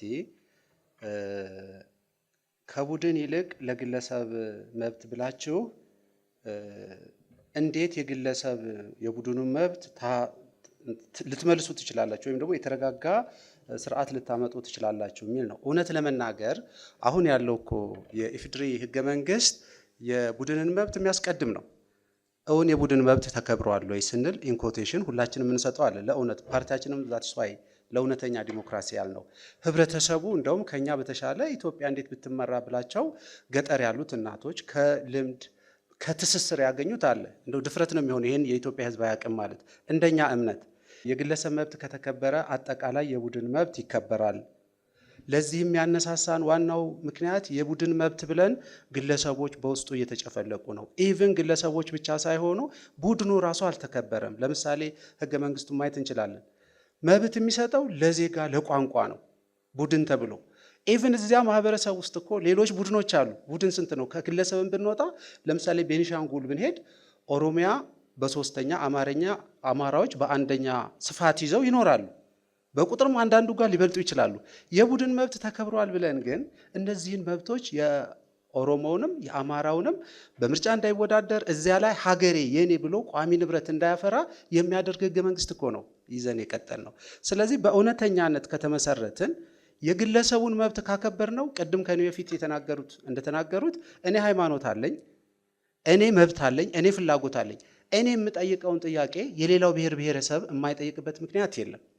ለኔ ለአንድ ለግለሰቡ የተመለሰልኝ መብት ፍሪ ከሆንኩ በየቦታው ሄጄ የመስራት በፖለቲካ የመሳተፍ የመምረጥ የመመረጥ ሀብት የማካበት ወዘተ ለዜጎች የሚገባውን ካከበሩልኝ የትኛውን ቦታ ላይ ሄጄ እኔ ቡድን ሲሆን የኔ ጥያቄ ድምር ነው ያ የሚሆነው እና እንደው ለፖለቲካ ንግግር ብቻ ሳይሆን በትክክል ካየነው የቡድንን መብት ማክበር ከተቻለ የግለሰቦች መብት ያለ ገደብ ነው የሚከበረው። ስለዚህ አይጋጭም። ቡድኖች የሚመጡት ከግለሰቦች ድምር ውጤት ስለሆነ ለምሳሌ ሃይማኖት ልናመጣ እንችላለን። ሃይማኖት የሆነ ሃይማኖት አማኝ ብቻውን እንኳ ቢሆን የሱን መብት ካከበርንለት የሚነሳ ጥያቄ የለም። ግን ያለ ገደብ ያለ መንግስት ተጽዕኖ ህግ እሱን እንዲወክለው ወይም ደግሞ በህግ እንዲተማመን ህጉን እስካከበርኩ ድረስ ይህ ህገ መንግስት እስካለ ድረስ መብቴ ይከበራል ብሎ እንዲል ነው እኛ የምንፈልገው። ለምሳሌ ብለው በተለይ መብቶች ጋር በተገናኘ ሀሳብ ሲያነሱ በቤኒሻንጉል ጉሙዝ ክልል የኦሮሞና የአማራ ህዝቦች ወይም ብሔረሰቦች መምረጥ አይችሉም የሚል አገላለጽ ተጠቅመዋል። ለዚህ ማስረጃው ምንድን ነው? መምረጥ አይችሉም አይደለም። 5 ብሔረሰቦች አሉ በቤኒሻንጉል ጉሙዝ። ከዛ ውጪ አማራ አለ፣ ኦሮሞ አለ። በዛ ውስጥ እነሱ ስልጣን መያዝ አይችሉም። ያ ክልል የነዚህ 5ቶቹ ብቻ ነው ተብሎ ነው ቤኒሻንጉል ጉሙዝ የተባለው። ጉሙዝ አንደኛው ነው እና ይሄ ነው የዚህ ስርዓት የዚህ ህገ መንግስት ትሩፋት ይሄ ነው። የኢትዮጵያ ህዝብ ከሰሜን ወደ ደቡብ ከምስራቅ ወደ ምዕራብ ሲሸጋገር የኖረ ነው ለሺህ ዘመናት። አሰፋፈሩም ያንን ነው የሚመለከተው እና ይሄ የመንግስት አደረጃጀት በምን መልክ የውስጡ የመንግስት አደረጃጀት በምን መልክ ይከፈል የሚለው ነገር ይሄንን ሁሉ ኢንቱ ኮንሲደሬሽን መውሰድ አለበት ነው በእኛ በባልደራስ አመለካከት። እና በቤኒሻንጉል ውስጥ 5ቱ ብሔረሰቦች ያ ክልል ለነሱ ብቻ ተሰጥቷል። መመረጥ የሚችሉት እነሱ ናቸው። አማራውም ኦሮሞውም ወደ ስልጣን መውጣት አይችልም። በዛ ክልል እናመሰግናለን። ለእውነታ ማጣሪያ የቀረቡት ጥያቄዎች እነዚህ ናቸው። አመሰግናለሁ። ጥያቄ ማቅረብ የሚፈልገው ለባልደረስ ነው። ልክ ማኒፌስቶቻቸው ላይ በጣም ሴንሲቲቭ ነገር ነው ያነሱት። ምንድነው በድሮ ስርዓት በተለይ ኦሮሚያና አማራን እንበትነዋለን። በድሮ ስርዓት ደግሞ የተጎዱም አሉ፣ እንደዛው ደግሞ የተጠቀሙም አሉ። በድሮ ስርዓት እንዴት የዜግነትን መብት መክበር ይቻላል? እንዴት ይሄ የዜግነት መብት መጣስ አይሆንም ወይ? ምን ላይ ቆማችሁ ነው ይህንን ያስባችሁት የሚል ጥያቄ ለመጠየቅ ነው። አመሰግናለሁ። እናመሰግናለን። በድሮ ስርዓት እንዴት አድርጋችሁ የአሁኑን የዜግነት መብት መመለስ ትችላላችሁ የሚል ጥያቄ ቀርቧል። እውነት ነው። እንደውም ያለያየን በእኛ እምነት ህገ መንግስቱ ነው። ለዜጎች ሳይሆን ለቡድኖች ይሰጣል። ሌሎች ከጨዋታ ውጭ ነው የሚሆኑት። ስለዚህ የኢትዮጵያ ነባራዊ ሁኔታ የትኛውም ጠረፍ ሄዳችሁ ብታዩ ቀላል ምሳሌ ባለፈው የኢትዮጵያ አየር መንገድ ተከስክሶ ፈረንጆችም ኢትዮጵያውያኖችም አፍሪካኖችም ተጎድተው ነበር። እዚያ ቦታ ላይ ልጅ ያላቸው ሰዎች አይደሉም ሄደው እያለቀሱ የቀበሯቸው። እዚያ አካባቢ የሚኖሩ የኦሮሚያ ህብረተሰቦች ናቸው። ስለዚህ ኢትዮጵያዊ የተሰራበት ገመድ የትኛውም ጠርዝ ብንሄድ አንዱን በማክበር እንግዳ በመቀበል ነው የምንታወቅበት። ይህንን ነው የሰበረው የኢፌዴሪ ህገ መንግስት። ስለዚህ በሰዋዊነት ላይ የተመሰረተ በግለሰብ ላይ የተመሰረተ ሳይሆን እንደዚያ ስለሆነ ነው የድሮውም ስንል የድሮ ስርዓት ምናምን ከሚለው ሳይሆን ፊት ያጋመደን አንድ አድርጎ በሰላም የመለሰንን እንደ እርሾ ይዘን መጨመር ያለበትን ጨምረን እናሰፋዋለን ለማለት እንጂ የድሮ ወይም ደግሞ በኃይለ ሥላሴ ጊዜ የነበረው ምናምን እናስቀጥላለን ወይ በደርግ ያለውን አይደለም። ህብረተሰቦች ተጋምደው የሚኖሩበትን የተዋደዱበትን አንድ ያረገንን ያንን መመለስ አለብን ለማለት ነው። አመሰግናለሁ። እናመሰግናለን። ለአብን ጥያቄ እናቀርባለሁ። ኢትዮጵያዊ ማለት ማን ነው? አንድ ኢትዮጵያዊ ምክንያቱም ፓስፖርታችን ላይ ኢትዮጵያዊ ነን። አሁን አዲሱ ፋይዳ መታወቂያ ኢትዮጵያዊ ነው። ስለዚህ አንድ ኢትዮጵያዊ ማለት ማን ነው? የአንድ ኢትዮጵያዊ ጥቅል መብት እና ኃላፊነት ግዴታዎች ምንድን ናቸው ብላችሁ ታስባላችሁ? ይሄንን ስጠይቅ አሁን ለሚነሱት ነገሮች በሙሉ አሰባሳቢ ይሆናል ብዬ ስለማስብ ነው። አመሰግናለሁ። እናመሰግናለን። በመሰረቱ በጣም ጥሩ ጥያቄ ነው። ስለ ዜግነት ነው በይዘት ደረጃ ይሄ እኛ ይህንን ጽንሰ ሀሳብ ዜግነትና የቡድን መብት የሚለውን ጉዳይ እንደዚህ አይዲዮሎጂካል በሆነ መንገድ አንዱን ምረጥ በሚል አናየውም። ይሄ የመከነ ክርክር ነው። አንዱ ችግር ኢትዮጵያ ውስጥ ያለው ይሄ ነው ብለን ነው የምናምነው። እነዚህ በጋራ በአንድ ላይ ዩኒፋይድ በሆነ መንገድ ነው መታየት ያለባቸው። አንዱን ምረጥ ይሄኛውን ምረጥ በሚል አይደለም መታየት ያለበት። እያንዳንዱ ኢትዮጵያዊ እኩል መብት ይኖረዋል፣ እኩል ጥበቃ ይኖረዋል፣ የጋራ ሎያልቲ ይኖረዋል። ይሄ ነው ዜግነት። ዜግነት ህጋዊ ቅርጽ ይኖረዋል። ቅድም እንደተጠቀሱት መታወቂያ ፓስፖርታችን ላይ ምናምን የሚቀመጠው ነው። ፖለቲካዊ ዜግነት የሚባል ዳይሜንሽንም አለ። በትክክለኛው ድምጻችን የሚሰማበት ጥያቄያችን የሚመለስበት አግባብ ማለት ነው። ይሄ እንዲፈጠር ነው የምፈልገው በዚህ ደረጃ እንዳይቆም። ዋናው ቁም ነገሩ አሁን በዓለም አቀፍ ህግም ያለቀ ጉዳይ እኮ ነው። የግሩፕ ነው የግለሰብ ነው መብት የሚባለው ክርክር ምንም ቦታ የለውም። አሁን ዩኒፋይድ የሆነ ፐርስፔክቲቭ ነው ያለው። በጀነሬሽን እየተቀመጠ ነበር። ፈርስት ጀነሬሽን፣ ሰከንድ ጀነሬሽን ምናምን እየተባለ በአይሲሲፒአር፣ አይሲኤስሲአር ሌሎች እንደገና የሰልፍ ዲተርሚኔሽንን ጨምሮ ያሉ የመብት ጉዳዮች አሉ። አሁን ዩኒፋይድ ሆሊስቲክ አፕሮች የሚባለው በአንድ ላይ ነው የሚታዩት። ስለዚህ ግለሰብም ነው አንድ ሰው፣ የማህበረሰብም አካል ነው፣ የማህበረሰብም ታሪክ አለው፣ ባህል አለው፣ ወግ አለው። ከፍ ብሎ በሀገራዊነት ደረጃም ይገለጻል፣ በሰብአዊነት ደረጃም ይገለጻል የሰው ልጅ ማንነት። እነዚህ ሁሉ የማንነቶቹ መገለጫዎች ናቸው። ስለዚህ ግለሰብ ብቻ ነህ ባህል የለህም ወይም ደግሞ ይሄ ነገር የለህም በሚል ዳይኮቶማይዝ የማድረግ ይሄ በነገራችን ላይ ዝቅ ሲል አንድን ግለሰብ ሶውልና ቦዲ ብሎ ነፍስና ስጋውንም የሚከፍል ፍልስፍና አለ። ይህ በጣም አስቸጋሪ ጉዳይ ነውና እኛ ክርክሩ ራሱ እንደዚህ መመራት የለበትም። በአንድ ላይ አብሮ የሚሄዱ ጽንሰ ሀሳቦች ናቸው በሚል ነው የምናየው ጉዳይ። እናመሰግናለን። ተጨማሪ እድሎችን ለተሳታፊዎች እንሰጣለን። የሚጠይቀው ለአማራ ብሔራዊ ንቅናቄ ፓርቲ ነው። እዚህ በቀረበው ክርክር ላይ አብን እንዴት አድርጎ የብሔር ብሔረሰቦችን መብት ሊያስከብር አቅዷል? ቺና ጋር ነገ ቢሰጠው እንዴት እነዚህ መብቶችን ሊያስከብር ይችላል? ለምን የተለያዩ አንቀጾችን አንቀጽ 39 8 እናጠፋለን፣ ክልሎች አያስፈልጉም የሚሉ እንትኖች አሉና እምነቶች፣ ቋንቋዎችን እንዴት አድርጎ ማኔጅ ሊያደርግ ይችላል ነገ ኢትዮጵያን ብንሰጠው የሚል ጥያቄ ነው። አመሰግናለሁ። በጣም ጥሩ። አንደኛ እኛ ያቀረብነውን ሀሳብ በአውዱ እንድትረዱት እንፈልጋለን። አሁን ያለው አጠቃላይ ፌዴራል መዋቅር ውቅሩ ሀሳቡ ህገ መንግስቱ ለአብሮነት የሚሆን አይደለም። ስለ መገንጠል እየተነጋገርን ስለ ሀገር ሉዓላዊነት ወይም ደግሞ የሀገርን ኢንተረስት ብሔራዊ ጥቅምን በጋራ በዜግነት የማስከበር ጉዳይን የሚፈታተን ነው። ይሄ ኮዲፊኬሽን ኦፍ ዲስፔር አብሮ መኖርን ተስፋ የመቁረጥ በመድኃኒትነት የምናቀርበው ነገር እንደ መርዝ የሚያገለግልበት ሁኔታ ነው። ስለዚህ ምንም መፍትሄ ብለን ያቀረብነው ነገር ትክክል አይደለም የሚል አቋም ነው። በፌዴራል ስርዓት እንድትመራ ሀገሪቱ እንፈልጋለን። ባህል፣ ወግ፣ አጠቃላይ አስተዳደራዊ ታሪክ ምናምን ያለው ማህበረሰብ ነው የኢትዮጵያ ማህበረሰብ አጠቃላይ። ይህንን አይደለም የኛ ተቃውሟችን። በጎሳና በብሔር ማንነት ላይ ብቻ በተናጠል የሚያጠነጥን የኢኮኖሚ፣ የመልካም አስተዳደር፣ የማህበረሰቦችን መስተጋብር፣ የታሪካዊ ፍሰት፣ ቁርኝት መሰረት ያላደረገ አንድ ነገር ላይ ብቻ መሰረት ያደረገ ይኸውም አሁን ላለው ተጨባጭ ግጭት አጠቃላይ ለማህበረሰብ ቅራኔ ለሰዎች ሞት መፈናቀል ምክንያት የሆነው ይሄ እየኖር ነው ያለ ጉዳይ እኮ ነው።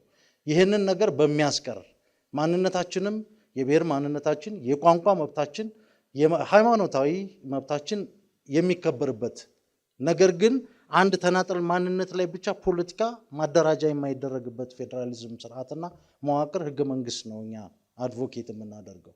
ይሄ ህብረ ብሔራዊ ማለት ግዴታ እያንዳንዳችን ይሄ ማለቂያም ስለሌለው ነው አንድ ማንነት ላይ ብቻ እየነጣጠልን ያንን ከመሬት ጋር እያቆራኘን ሳጥንና አጥር እየገነባን ግንኙነት የሌለው የፌዴራል ስርዓት እሱ ለግጭትና ለመገዳደል ለመተፋፋት ብቻ ነው የዳረገን። ይሄ ተግባራዊ ሆኖ የታየ ነው። ይህንን ነው መከለስ የምንፈልገው። እሺ አመሰግናለሁኝ። ጥያቄ ማቀርበው ለወሎ ህዝቦች ዲሞክራሲያዊ ፓርቲ ነው። መጠየቅ የምፈልገው ስለ ሁለተኛው አጀንዳ ስለ ዜግነት ነው። ፓርቲያችሁ ጥምር ዜግነትን መስጠት እንደሚሰጥ ገልጻችኋልና የዜግነት ጉዳይ በጣም ሴንሲቲቭ የሆነ ጉዳይ ነው። የወንጀልም የሀገር ሉዓላዊነት ጉዳይም ነውና እናንተ እንደ ፓርቲ ክልል ለመመስረት የምትሰሩ ሆናችሁ ሳለ በምን አግባብ ነው ወይስ ምን አይነት አስቻይ ሁኔታ ውስጥ ነው ስለ ዜግነት መወሰንና የተቀመጠውን ተከልክሎ ያለውን የጥምር ዜግነትን እናንተ መፍቀድ የምትችሉትና ምን አይነት አስቻይ ሁኔታዎችን ነው የምትጠቀሙትን ለማለት ነው። አመሰግናለሁ። እናመሰግናለን። ምላሹን እንሰማለን። አመሰግናለሁ። የጥምር ዜግነት ጥያቄ ባጭሩ ቅድም ከመለስኩት ጋር ተያያዥ ነው። እኛ የጥምር ዜግነትን የምንሰጠው ኢትዮጵያዊ የሆነ ሁሉ ዜጋ አንድ ወቅት ላይ የኢትዮጵያ መሰረት ያለው ዜጋ በተለያየ ምክንያት ከሀገር ወጥቶ ካለ ያ ዜጋ ወደ ሀገሩ መመለስ በሚፈልግበት ሰርቶ ማትረፍ ነግዶ ማትረፍ የሚፈልግበት እውቀቱን መሸጥ የሚፈልግበት ምህዳር እንድናሰፋለት ነው። ከዛ ጋር ተያይዞ ለሚነሱ የህግ ጥሰቶች የህግ እርማትና እርምጃ እንደሚወሰድ ግልጽ አድርገን አስቀምጠናል። እንደ ፓርቲ ግን ክልልን እየጠየቃችሁ ለሚለው ጥያቄ በደንብ ማብራራት ያስፈልጋል። ክልል አሁን ባለንበት አስተዳደር ደረጃ ላይ ወሎ በአደራ ነው የሚለው ከዚህ በፊትም በተቀመጠው ለ2 ዓመት በአማራ ክልል ውስጥ እንዲተዳደር ከዛ በኋላ መልስ እንደሚሰጠው ተቀምጦ ነበር። ያ እስካሁን ድረስ እንግዲህ 30-40 ዓመት ሆኖታል። የተመለሰ ነገር የለውም። ያንን አስመልክቶ ነው አሁን ባለው ህገ መንግስት ላይ ህዝባችን የሰላም የልማት እጦት እንደዚሁም የክልልነት ጥያቄ እኮ ዲሞክራሲያዊ መብትም ጭምር ነው የህገ መንግስታዊ መብትም ጭምር ስለሆነ ያንን ህገ መንግስትና ዲሞክራሲያዊ መብቱን ኤክሰርሳይዝ ለማድረግ የመብት ጉዳይ ስለሆነ የክልልነት ጥያቄውን በአጠንክሮ ያነሳል መብትም ስለሆነ ነው። አመሰግናለሁ። አመሰግናለሁ። ለአፋር ህዝብ ፓርቲ ነው ጥያቄን በቀጥታም ጠይቀው ጥያቄ ህገ መንግስቱን የኢትዮጵያ ህገ መንግስትን እንዳለ እንደምታስቀጥሉ አንስታችሁልናል። እንግዲህ ኢትዮጵያ በሀገር ደረጃ የምክክር ሂደት ውስጥ ነበረች። በምክክር ሂደቱ ደግሞ በህገ መንግስቱ ሊካተትልና ሊሻሻልን ይገባል ብሎ ያነሱ ጥያቄዎች አለና ይህንን ጥያቄ ምን ያህል ተረድታችኋል? አሸንፋችሁ ስልጣን ስትይዙ የዚህን ህዝብ ጥያቄ እንዲካተት እንዲሻሻል የተባለውን ነገር ምን ያህል ተረድታችሁ መታችኋል የሚለው ጥያቄ።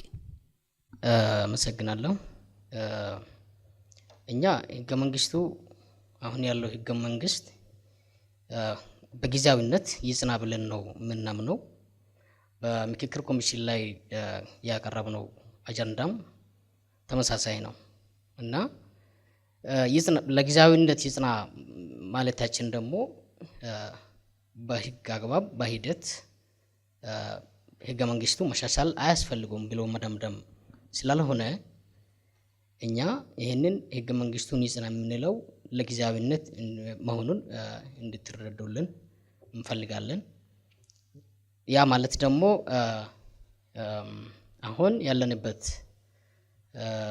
ክልል ራሱን በራሱ የመወሰን መብት የሰጠን ይህ ህገ መንግስት ብለን ስለምናምን ይህንን በአግባቡ ለመጠቀም ሲባል ህገ መንግስቱ በአግባቡ ተጠቅመን ያንን ከተጠቀምን በኋላ ከተተገበረ በኋላ ህገ መንግስቱ ላይ የተቀመጡ መብቶች ራሱን በራሱ የመስተዳደር መብቶች በትክክል በይስሙላ ሳይሆን በትክክል እስከሚተገበር ድረስ ይጽና የሚል እምነት ነው ያለን እኛ። ሌላ እድል እንስጥ። እሺ አመሰግናለሁ። እኔ የሚጠይቀው ጥያቄ የክልል አደራጃጀትን በተመለከተ ነው። ኦሮሚያ ወደ ተለያየ ግዛት ዲቫይድ እናደርጋለን ብለዋል።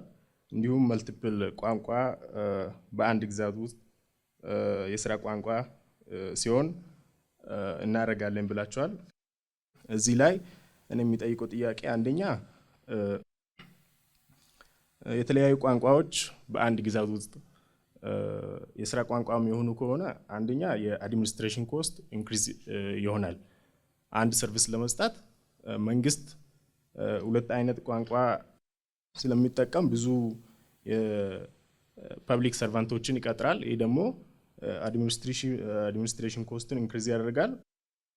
ሁለተኛ ደግሞ የአንድ ኢትኒክ ግሩፕ ውስጥ የተለያየ ስሞል ዲያስፖራ ይፈጠራል። ይህ ማለት ኦሮሚያ ክልል ውስጥ ኦሮሚያ ክልል የኦሮሞ ህብረተሰብ ሰዓት አልቋል። ለማን ነው ጥያቄው? ለባልደረስ። እሺ ያው ወንድሜ እንደጠየቀው ከኮስት አንጻር ከመሳሰሉት ጋር በአንድ ክልል ውስጥ የተለያየ ቋንቋ ማድረጋቸው ችግር አለው፣ እንዴት ተግባራዊ ሊሆን ይችላል የወረቀት ብቻ እንዳይሆን በሚል ነው የተረዳሁት። እና ይቅር ወይ ነው የኛ መልስ። አሁን እንደዚያም ካልን ለምን አንድ ቋንቋ ታዲያ ዓለሙን በሙሉ አንድ ቋንቋ ኢትዮጵያን በሙሉ ማድረግ እኮ ይቻላል። ግን እኛ በህግ ያወጣ ነው የዚያ ሰው መብት እንዲከበርለት ፍርድ ቤት ሄዶ ቢከስ እሱ ያን ቋንቋ ባለመቻሉ እንዳይጎዳም ጭምር ነው። ለምሳሌ በጣም ቁጥራቸው ጥቂት የሆነ የዚያ አካባቢ ነዋሪዎች የሆኑ የፍርድ ችግር ሌላም ቢኖርባቸውና ቋንቋውን ባለመቻሉ መብቱ ሊጣስና ይሄ ቋንቋውን ያልቻለ ተብሎ ሊንጓጠጥ አይገባም። የዚህ የማንኛውም ጠርዝ ላይ ስትሄዱ ኢትዮጵያዊ ተብሎ የተመዘገበ ማንኛውም ዜጋ አዲስ አበባ ከሚኖረው እኩል መብት ካልተከበረለት ኢትዮጵያ ልናረጋግጥ አንችልም። ሀገሬ ሊልም አይችልም። ለሀገራዊ ጥሪም ናስነው ሊመጣ አይችልም። ስለዚህ ባለበት አካባቢ የሱ በአፍ መፍቻ ቋንቋው ይዳኛል።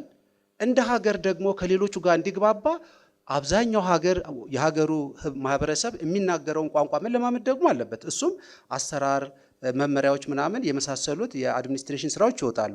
ከኮስት አንጻር ሁለት ነው። አሁንም እኮ ኢፍድሪ ላይም እየተተገበረ እኮ ነው። በየትኛውም ብንወጣ የኮስት ጉዳይ ሳይሆን ይልቅየው ያ ሰው ባለመሳተፉ ነው ሀገር የምትደክመው እንጂ በአንድ ክልል ውስጥ አንድ የቋንቋው ባለቤት ቋንቋና አንድ ሀገር አቀፍ ቋንቋ ማድረጋችን ከኪሳራም ነው የሚዳርገን። አድርገነውም አየን። አሁን እኛ ችግራችን ከነባራዊ እውነት ማፈንገጣችን ነው። ነባራዊ ሁኔታው እንደዚያ ነው። አሁን የምናውቀው ልባችን የሚነግረን እንደዛ አይደለም። ስለዚህ የዜጎችን መብት የምናከብር ከሆነ እስከ ጥግ ሄደን ለእውነተኛ ዲሞክራሲ ማክበር መቻል አለብን። የዚያ ማህበረሰብ በቋንቋው ካልቸሩ ከሰፋለት እንደ ሀገር ደግሞ ከሌሎች ኢትዮጵያውያኖች ጋር አንድ የሚያደርገው ቋንቋ ከተነገረው ሀገራዊ አንድነት ማምጣት ይቻላል። ከዚህ ውጭ የሆኑትን መንገዶች አየናቸው፣ አልጠቀሙንም። ስለዚህ ይሄ ሊያበቃ ይገባል ከሚል ነው። አመሰግናለሁ። እናመሰግናለን። ተጨማሪ ጥያቄዎች ካሉ እድሎችን እንስጥ። እሺ አመሰግናለሁ። እኔ የምጠይቀው ጥያቄ ባልደራስ ነው ማለት ነው። ስፔሲፊክ አድርጎ ያወሩት የኦሮሚያና አማራ ነው። ሌሎቹ ክልሎችስ እንደዛ ነው የሚቀመጡት ወይስ አማራና ኦሮሞ ብቻ ነው የሚበታተኑት? ሁለተኛ አንድ ቋንቋና አንድ ባህል ያሉትን ህዝብ መለያየት አይከብድም ወይ? እናመሰግናለን። ወደ መልሱ እንሂድ። እሺ አመሰግናለሁ። እንደኛ ፓርቲ ኦሮሚያና አማራ ብቻ ሳይሆን ሁሉንም ናቸው። 34 ስንል ሁሉንም ነው። ለምሳሌ ፓርቲያችን በስፋትም የተሳተፈ ያለው አራቱ የደቡብ ክልሎችም ላይ ነው፣ ኦሮሚያን ጨምሮ ማለት ነው። ምንድነው መሆን ያለበት? ህዝቦች እንዴት ነው ተስማምተው የሚኖሩት? አሁን እኮ እኛ ህዝብን መስማት ነው ያቃተን። ህዝቦች ከማጋ ቢሆኑ ያውቃሉ፣ ከማጋ ቢጎራበቱ ጥሩ እንደሚሆኑ ያውቃሉ። የነሱን ትክክለኛ እኛ ሰው ልከን ተጽዕኖ ፈጥረን ሳይሆን የዚህ አካባቢ ሰው ከምንም ፖለቲካዊና ከማስፈራራት ነፃ ሆኖ እንዴት ቢዳኝ እንዴት ቢሆን ይሻላል የሚለውን የህዝብ ድምፅ መስማት ነው። እንግዲህ ዲሞክራሲያዊ ስርዓት ማለት በህዝብ ይሁንታ የሚገኝ ህዝብ ኮንትራቱን ካነሳበት የሚወርድ ከሆነ ህዝብን ካልሰማው ልቀጥል አልችልም። ክልልም ስንመሰርት ለህዝቡ ለውይይት ይቀርባል። ከየትኛውም የኃይልና መሰል ተጽዕኖች ነፃ በሆነ ለዚያ ማህበረሰብ የሚጠቅም ከለላ ነው የምናደርገው። ከዚህም ባለፈ አሁን እንደምናየው ለምሳሌ አፋርን ብንወስድ ብዙ ሰው ሳይንቲስቶች ወርደው እዚያ ይሰራሉ፣ ምርምር ያደርጋሉ። የኢትዮጵያ አይን የሆነ ቦታ ነው። ግን ልማቱን ስናይ ወደ ኋላ የተንቀረፈፈ ነው። ለምን? በዚያ ክልል ብቻ ነው የሚደረሳቸው ድጎማ አሁን ባሉ በኢፌዴሪ ሕግ ያ ይጎዳዋል ማለት ነው። ኢትዮጵያዊ ካልነው ከጥቅሙ የምንጋራ ከሆነ በየትኛውም ጠርዝ መሀልም ያለው እኩል ተጠቃሚ እንዲሆን አድያማዊ የፌዴራል ከተሞች ያደረግነውም ሀገሪቱን ከጫፍ እስከ ጫፍ አስሮ ልገንጠል እንኳ ቢል መብቱ እስከተከበረለትና የሚፈልገው ጥያቄ እስከመጣለ ድረስ ሊሄድ አይልም። ስለዚህ አንድ የሚያደርገው የሚያስተሳስራቸው የከተማ ግንኙነት ይፈጥራሉ። ከየትኛውም ጠርዝ ያሉት የእድገት ሽግግር ያደርጋሉ፣ የሀሳብ ልውውጥ ያደርጋሉ። ኢትዮጵያ እንድታድግ ከተፈለገ ዳርም ያለው መሀልም ያለው እኩል መተሳሰብ አለበት። ያው ማኒፌስቶውን ስላላያችሁት ነው። ማኒፌስቶው ላይ ኦሮሚያና አማራን ብቻ አይደለም፣ በቁጥር ሰፊ ስለሆኑ ነው እነሱን ያገኘ ነው። በኢትዮጵያን ፖለቲካ ትልቅ ቀውስም ትልቅ መድኃኒትም የሚሆኑት እነዚህ ጃያንት የሆኑ ሰፊ ህዝብ ያላቸው ስለሆኑ ከእነሱ እንጀምራለን ለማለት ነው። አመሰግናለሁ። እናመሰግናለን። የፖለቲካ ፓርቲ ተወካዮች ፓርቲዎቻችሁ የቀረቡላቸውን ጥያቄዎች መልሳችኋል። ጥያቄዎቹን ያቀረባችሁልንም ተሳታፊዎች እናመሰግናለን። አሁን ወደ ማጠቃለሉ ወደ መጨረሻዎቹ ምዕራፎች እየሄድን ነው የምንገኘው። እንግዲህ እስካሁን ባለው ሂደት ከኛና ከተሳታፊዎች የመጡላቸውን ጥያቄዎች ስትመልሱ ቆይታችኋል። አሁን ደግሞ እድሉን እርስ በርስ እንድትጠያየቁ እንሰጣለን። አሁን በቅድሚያ እድሉን እንስጣችሁና በቅደም ተከተላችሁ መሰረት ከአብን እንጀምራለን። እሺ፣ አመሰግናለሁ። የመጀመሪያው ጥያቄ ለወሎ ነው። የክልል የመሆን ጥያቄ ወደ መከፋፈል ስርዓት ይወስዳል ብላችሁ አታምኑም? ምክንያቱም ወሎ ሁሉም ማንነቶችና እምነቶች ተቻችለው ሳይሆን በእውቅናና በፍቅር የሚኖሩበት ነው። ይሄ ወደ መከፋፈል ስርዓት ይወስዳል ብላችሁ አታምኑም ነው ወይ የሚለው ጥያቄ ነው። ሌላኛው ደግሞ ሁለተኛው ጥያቄ ከፓርቲያችሁ ስም ስንነሳ ወሎ የሚል ነው ስያሜውና ሴማቲክ ዲስክሪፓንሲውን እንዴት ታዩታላችሁ? ቅድም ወንድሜ እንዳነሳው የፓርቲው አጀንዳ ክልልነት ካልሆነ ለምን እንደ መታገያ ጥያቄ አድርጋችሁ ትይዙታላችሁ?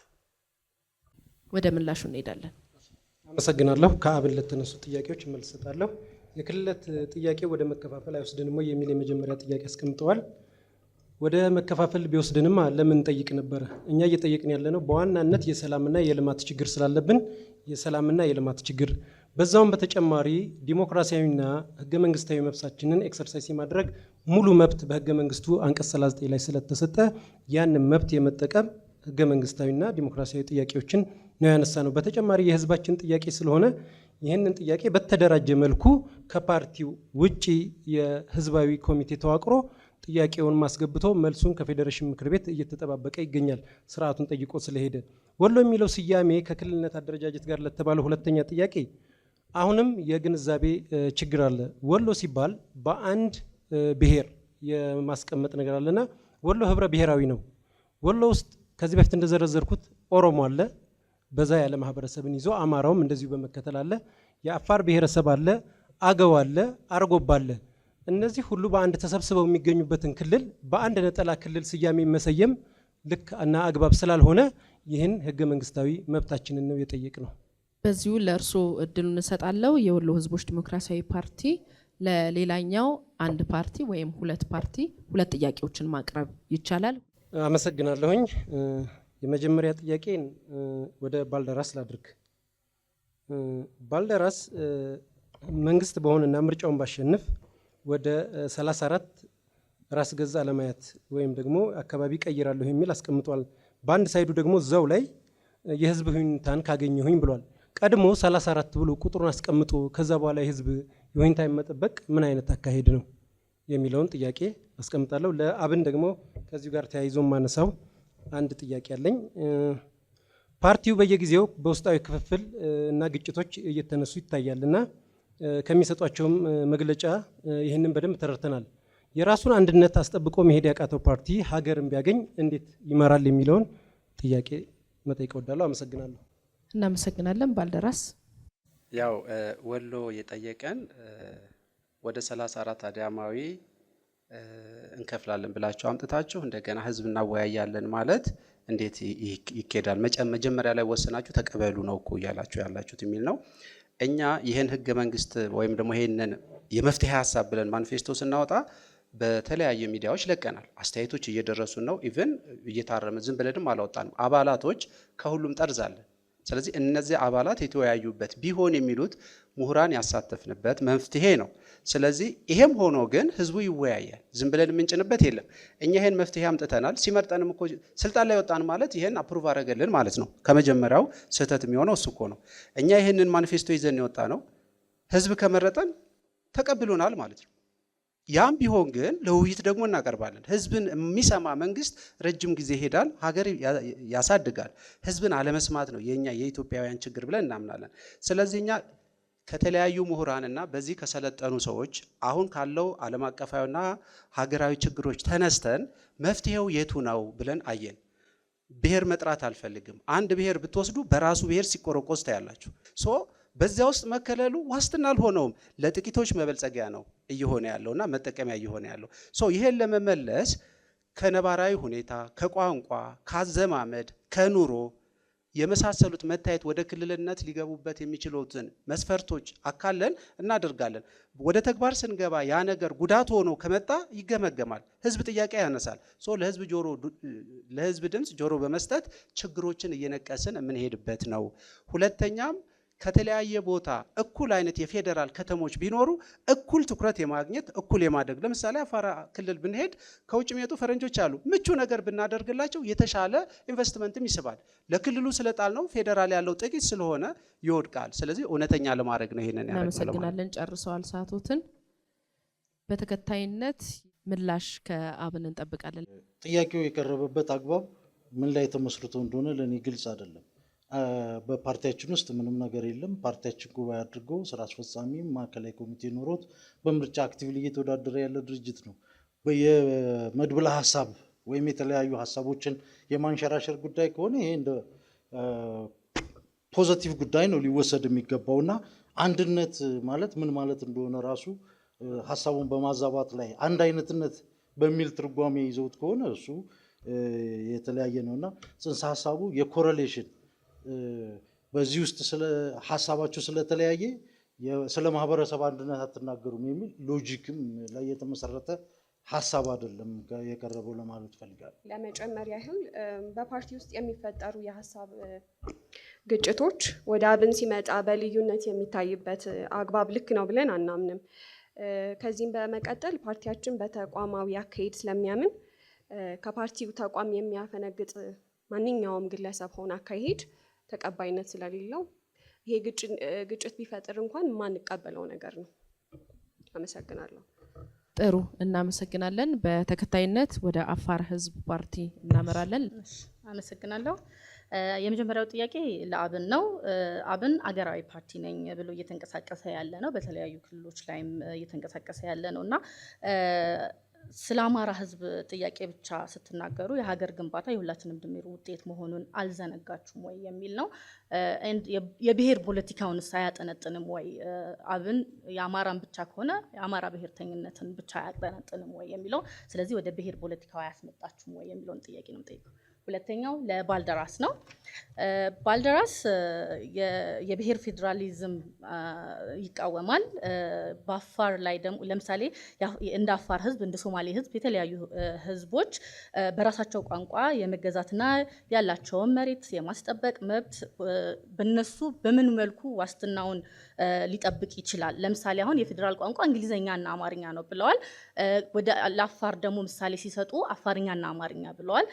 ደግሞ አፋር ብዙ የውጭ ዜጎች እንደመምጣታቸው መጠን ደግሞ ቋንቋዎች መበልጸግ አለባቸው እያለ የሚመጡት የውጭ ዜጎችም ይሁኑ ሌሎች አካላቶችም ማህበረሰቦችም ቋንቋውን ማበልጸግ የለባቸውም ወይ? እንደዛ ከሆነ እንደ ሰው ዘር መገኛነቷ እንደ ቀደምትነቷ እንደውም የብሔራዊ የሀገር የቋንቋ አፋርኛስ መሆን አልነበረበትም ወይ? እናንተ በምታነሱት ከተወሰደ ማለት ነው። እና እንግሊዘኛ የማይችለውን ማህበረሰብ እንግሊዘኛ እንደ አዲስ ማለማመድ ራሱ አይሆንም ወይ? ሁሉም የኢትዮጵያ ማህበረሰብ እንግሊዘኛ ተናጋሪ ስላልሆነ ማለት ነው።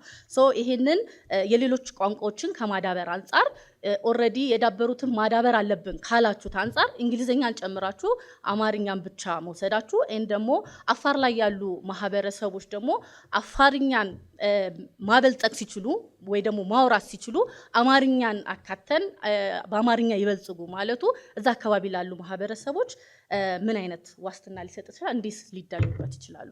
እናመሰግናለን። እሺ እኛ የአማራ ህዝብ ፓርቲ ነን፣ የታወቀ ነው አብን። ነገር ግን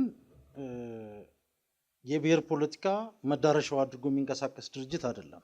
በብሔራዊ ምክክርና ውይይት በሂደት ህገ መንግስታዊ ስርዓቱና መዋቅሩ ተከልሶ ማንነት ላይ ብቻ የተመሰረተ የፖለቲካ ስርዓት ቀሪ እንደሆነ ነው የምንፈልገው። ነገር ግን በታሪካዊና አስቻይ ባልሆኑ ምክንያቶች እንደ አማራ መደራጀት አስፈላጊ የሆነባቸው ታሪካዊ ምክንያቶች አሉ። መዋቅራዊ፣ ህገ መንግስታዊ እንደዚሁም የትርክት ችግሮች ነበሩበት ማህበረሰባችን። ስለዚህ በኢትዮጵያዊነቱ በዜግነቱ የማይከበርበት በማንነቱ ተለይቶ የሚጠቃበት የፖለቲካ ስርዓቱን ስለሆነ ይሄንን በማንነት ተደራጅቶ ስርዓቱ በዚህ ብቻ ስለሚፈቅድ ፖለቲካ መደራጀትን፣ ተጠቃሚነትን፣ መደራደርንም በዚሁ መንገድ ስለሆነ የቀየሰው በዚሁ መንገድ ተደራጅተን ነገር ግን በዘላቂነት ከሌሎች ወንድም ኢትዮጵያውያን እህት ወንድም ኢትዮጵያውያን ጋር በድርድር ይሄ ቀሪ የሚሆንበትን የፖለቲካ ስራ ነው መስራት እንፈልገው። እንዳጋጣሚ ግን የብሔር አደረጃጀት የራሱ ችግር ያለው መሆኑን በተዘዋዋሪ መንገድ የአፋር ህዝቦች ድርጅት መግለጹ እኛ ግን እንደ ግብ የምንቀበለው አይደለም። እነሱ እንደ ግብ ሲያቀርቡት ስለሰማው ቫሊዴሽን አድርጌ ወስጄዋለሁ ለማለት ነው። ህዝባችን መልቲ ሌየር ቫዮለንስ ሲያስተናግድ ከቆየ ድፍን 30 ዓመት ተቆጥረዋል። ፎልስ ናሬሽን የተለያዩ ዲስኮርሶችን ካውንተር ለማድረግ የተዋቀረ ፓርቲ ነው። አይ ቲንክ ይሄ በደንብ ይመልሳል ብዬ አስባለሁ ጥያቄያችሁን። እናመሰግናለን። ባልደራስ። እሺ እናመሰግናለን። ያው ከአፋር የቀረበልን ጥያቄ አለ። አንደኛ እኛ አፋርኛና አማርኛ ስንል ለዚያ ህብረተሰብ ነዋሪ አፋርኛ አለው፣ ከሌላው ጋር የሚያስተሳስረው አማርኛ አምጥተናል ነው። ከዚህ በላይ መሄድ እንዴት ይቻላል? ለምሳሌ እንግሊዘኛ ተብሏል። እንግሊዘኛ እኮ በትምህርት ስርዓቱም ከተወሰነ ዓመት ጀምሮ ተማሪዎች እየተማሩ ነው ያሉት። ስለዚህ በዚያ ኮሚኒኬት ማድረግ ይቻላል። ለምሳሌ አማራ ክልል ራሱ ብለን እንኳ ብንነሳ እንግሊዘኛን እንደተለየ ነገር አድርገን አልያዝንም። ይሄ መታወቅ አለበት። በታሪክ አጋጣሚ ኢትዮጵያ የምትባለው ሀገር ስትሰራ ጎልተው የወጡ ህብረተሰቡ የሚግባባባቸው ቋንቋዎች አሉ። እነዚያን ማስቀጠል ይሻላል ከዜሮ ጀምሮ ማንሳት። አማራ ሆኖ የተወለደ ሊኖር ይችላል። አማራ ክልል ሆኖ በትምህርት ከውጭ መጥቶ አማርኛ ሊቻል ይችላል። ቋንቋን እንደ መስፈርት አይደለም እኛ የምናየው። ቋንቋ መግባቢያ ነው ዓለም አቀፍ ሳይንሱም የሚለው። ስለዚህ በኢትዮጵያ ታሪክ በኢትዮጵያ ስሪት አማርኛ ለብዙ ብሔር ብሔረሰቦች ኢትዮጵያ ውስጥ ላሉት መግባቢያ ሆኖ መጥቷል። ሰው ተጽዕኖ አድርጎበት አይደለም፣ በህብረተሰብ ግንኙነት። ይሄ ነገር ደግሞ ከሌሎቹ ጋር ያግባባል። አዲስ ፈጥረን ወደዚያ ከምንሄድ ያለውን እያዳበርን ግን ደግሞ እዚያ ያለው ማህበረሰብ ሳይጎዳ የሚገናኝበትን እናደርጋለን። እውነት ነው አፋር የኢትዮጵያ አይን ነው፣ አንድ የቱሪዝም መስህብ ነው። እዚያ ላይ ያለውን ደግሞ እንግሊዘኛን ጨምርበት ከተባለ ምናልባት በዚያ በሀገሩ ወይም በክልሉ ወይም እዚያ ላይ በሚኖር ለምሳሌ እኛ ፌዴራል ስርዓቶች አሉን አዳማዊት ስንል ይሄንንም ጨምሮ እንደ ሀገር ፋይዳ ሊመልሱ የሚችሉ ሊሰሩ የሚችሉ ዝርዝር ነገሮች ማንፈስ ሰው ውስጥ አለ። ያን ካለመረዳት የመጣ እንጂ አማርኛን ሁሉም ሰው በዜግነት ኢትዮጵያ ውስጥ ሲኖር በአነዋወር ስለለመደው እሱንና የሚኖርበትን አፍ መፍቻውን ብናደርግለት ከሌላው ጋር ተግባብቶ ጥያቄዎቹን ጠይቆ መብቱን ተጠብቆለት ይኖራል ከሚል የመጣ ነው። በተከታይነት እድሉ ለእናንተ ነው የሚሰጠው። እሺ እኔ አንድ ጥያቄ ላቅርብ። ለወሎ ሁላችንም ስንሰማ እንደምናውቀው ወሎ ገራገሩ ይባላል፣ ወሎ የፍቅር ሀገር ይባላል። ወሎን ስናስባት ከሁሉም ጋር ተስማምቶ የሚኖር ነው። አሁን ባለው አወቃቀርም የአማራ ክልል ውስጥ የሚካተት ዞን ሆኖ ነው የቀረበው እና እኔ የምጠይቀው ጥያቄ ከሌላው የአማራ ክልል ከሆነው ምን የተለየ በደል ወይም ምን የተለየ ጥያቄ አንስቶ ነው እናንተ እንደ ፓርቲ ወሎ ህብረት ብላችሁ የተነሳችሁት? ምንስ ልታጎናጸፉት ነው ለዚህ ማህበረሰብ የሚል አንድ ጥያቄ አለኝ። አመሰግናለሁ። መጀመሪያ ማስተካከያ ያስፈልገዋል። ጥያቄው ወሎ ህብረት የሚል ነገር አንስተዋል። እኛ ወሎ ህብረቶች አይደለንም። ወዴፓ ወይም የወሎ ህዝቦች ዲሞክራሲያዊ ፓርቲ ነው። አረማለሽ። በጥያቄው ላይ ያነሱት አፍራሽ የሆኑ ቃላቶችን ተጠቅመዋል። ወሎ ገራገሩ ገራገሩ ተብሎ የተሰጠው ስያሜ የወሎን ህዝብ ለማስተኛት ወይም ደግሞ ማንነቱና እሴቱን ያልጠበቀ ከሌላ የተሰጠው ቃል እንጂ ወሎ ገራገሩ ተብሎ በማንም የሚሾፍበት ማህበረሰብ አለመሆኑን በዚሁም ማስታወቂያ ማስያዝ እፈልጋለሁ። በመቀጠል ወሎ አለማም ስንል ወሎ ትልቅ ሀገር ነው። ወሎ የአራት ቅኝቶች ባለቤት፣ የላሊበላ ውቅር አብያተ ክርስቲያን መገኛ፣ የግሸን ማርያም ግማደ መስቀል መገኛ የሆነ ሀገር፣ በዛም ላይ ተያይዞ ደግሞ የመጀመሪያው በኢትዮጵያ ቤተክርስቲያን ተድባበ ማርያም የምትገኝበት ሀገር ሲሆን እነዚህን ሁሉ ይዞ በተጨማሪም የተለያዩ የሼሆች ሃይማኖታዊ ትምህርት ማስተማሪያና ዶርሄዎች የሚገኙበት ከዛም ጋር ደግሞ ተያይዞ ብዙ የእስልምናም የክርስትናን ሃይማኖት ለመላ ሀገሪቱ ክፍል ጠብቆና አቆይቶ የቆየ ማህበረሰብ እንደመሆኑ እነዚህን እሴቶች ማንነቶቹን በፍቅር መኖሩን ተቃቅፎና ተጋብቶ በሃይማኖት ልዩነት ሳያግደው ለኢትዮጵያ ትልቅነት እንደውም እንደተመሰረተለት ከዚህ በፊት በደንብ አጽንኦት ተሰጥቶ ኮቴሽን እንደተቀመጠለት ዓለም ስትሰለጥን ወሎን ትመስላለች የተባለለትን ትልቅ ግዛት በማይመጥን መልኩ ልማት በአካባቢው ላይ የሌለ ጉዳይ ለማስፈጸም ረጅም ርቀት የሚንገላታ ማህበረሰብ ከዚህ በፊት ደግሞ ዲሞክራሲያዊ መብትን ኤክሰርሳይዝ ማድረግ የለመደ ስለነበረ ያንንም ያልተመለሰ ጥያቄው እንዲመለስለትና ብዙ በደሎች ያልዘረዘርኳቸው በማኒፌስቶ ላይም የተቀመጡ በደሎች ስላሉ ከዛ ተያይዞ ህገ መንግስትና ዲሞክራሲያዊ መብቱ ነው የመጠየቅና እነዛን የማስመለስ ደግሞ ህዝቡ ጋር ተደራጅቶ ከአስተባባሪ ኮሚቴ ጋር እየሄደበት ያለ ጉዳይ ነው። አመሰግናለሁ። መልካም፣ ሁላችሁንም በጣም እናመሰግናለን። የመጨረሻው ምዕራፍ ላይ ተገኝተናል። በዚህ የመጨረሻ ምዕራፍ የማጠቃለያ ንግግሮቻችሁን ታደርጋላችሁ። ከአብን እንጀምራለን። እጅግ በጣም አድርገን እናመሰግናለን። አብን በዚህ ዛሬ በቀረበው ርዕሰ ጉዳይ ላይ ሀሳቡን ከሞላ ጎደል አቅርቧል። አብን ይሄ ጉዳይ የሂደት ጉዳይ ነው ብሎ ነው የሚያምነው።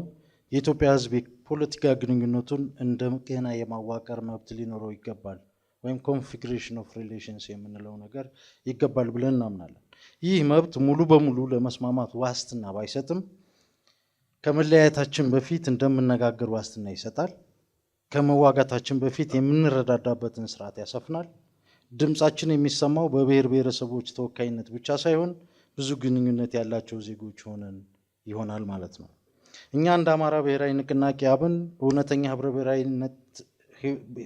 ብሔራዊነት እና አንድነት እውን ለማድረግ የትኛው ማንነት በራሱ ሙሉ ብቁና ዝግ ተደርጎ ሊወሰድ አይገባም የሚል አቋም አለ። አማራው ኦሮሞ ያስፈልገዋል፣ ኦሮሞ አማራ ያስፈልገዋል፣ ለክርስቲያኑ ሙስሊሙ ያስፈልገዋል፣ ለሙስሊሙም ክርስቲያኑ ያስፈልገዋል ማለት ነው። ይህ አንድ አይነት መሆን ሳይሆን ሙሉነት የሚረጋገጠው ወይም የሚገኘው በጋራ ትስስርና መስተጋብር መሆኑን በትስስሩ ውስጥ እያንዳንዳችን በተናጠል ጎደሎ ክር ወይም ሚሲንግ ሊንክ መሆናችንን መቀበል ያስፈልጋል ብለን እናምናለን። የኢትዮጵያውያን ወገኖቼ ለሁሉም ችግሮች የሚሆን መልስ የለንም በዛሬው ዕለት። ግን በኢትዮጵያ ውስጥ ተጨማሪ ግጭት፣ ተጨማሪ ጥይት፣ መጠፋፋት፣ ተጨማሪ ወላጅ አልባ ልጆች፣ መፈናቀሎች፣ ችግሮችና ሰቆቃዎችን ማስተናገድ ይበቃል። አብረን እንሁን፣ ግንኙነታችንን እንደገና እናዋቅር። እያንዳንዱ ድምፅ አስፈላጊና ተሰሚ የሆነበት፣ ሁሉም ማንነቶች እውቅና የሚያገኙበት፣ ሆኖም ማንም ዝግ ወደሆነ የማንነት ሳጥን የማይገባበት የፖለቲካ ስርዓት መገንባት ይጠበቅብናል። መፍትሄው ምንድን ነው? በጥቅሉ መፍትሄው አስተሳሰባችንን መለወጥ ነው። ማህበረሰባችን እንደ ሳጥን ሳይሆን እንደ ወዞች እርስ በርስ መታየት መቻል፣ መገናኘትና መግባባት የሚችሉበትን ሁኔታ እንዳዳብሩ ማድረግ፣ ይህንን ድባብ መፍጠር ይገባል። ለምሳሌ እኔ አማራ ነኝ። አማራ ነኝ ማለት ግን አማራ ነኝ ብቻ ማለት አይደለም። እኔ አባት ነኝ፣ አስተማሪ ነኝ፣ ተማሪ ነኝ፣ እምነት አለኝ፣ ሙስሊም ነኝ። ይሄ ሁሉ የማንነቴ መገለጫዎች ናቸው። ስለዚህ አንዱ በነጠላ የማንነት መገለጫ እንደሆነ አልፈቅድም። ወደፊት ኢትዮጵያ ውስጥ መሆን ያለበት ይሄ ነው። በማህበረሰብ ደረጃ ማንነት የለንም ማለት አይቻልም። ክርክሩ በግለሰብ መካከል በግለሰብ መብትና በቡድን መብት መካከል የሚለው የመከነ አማራጭ ነው።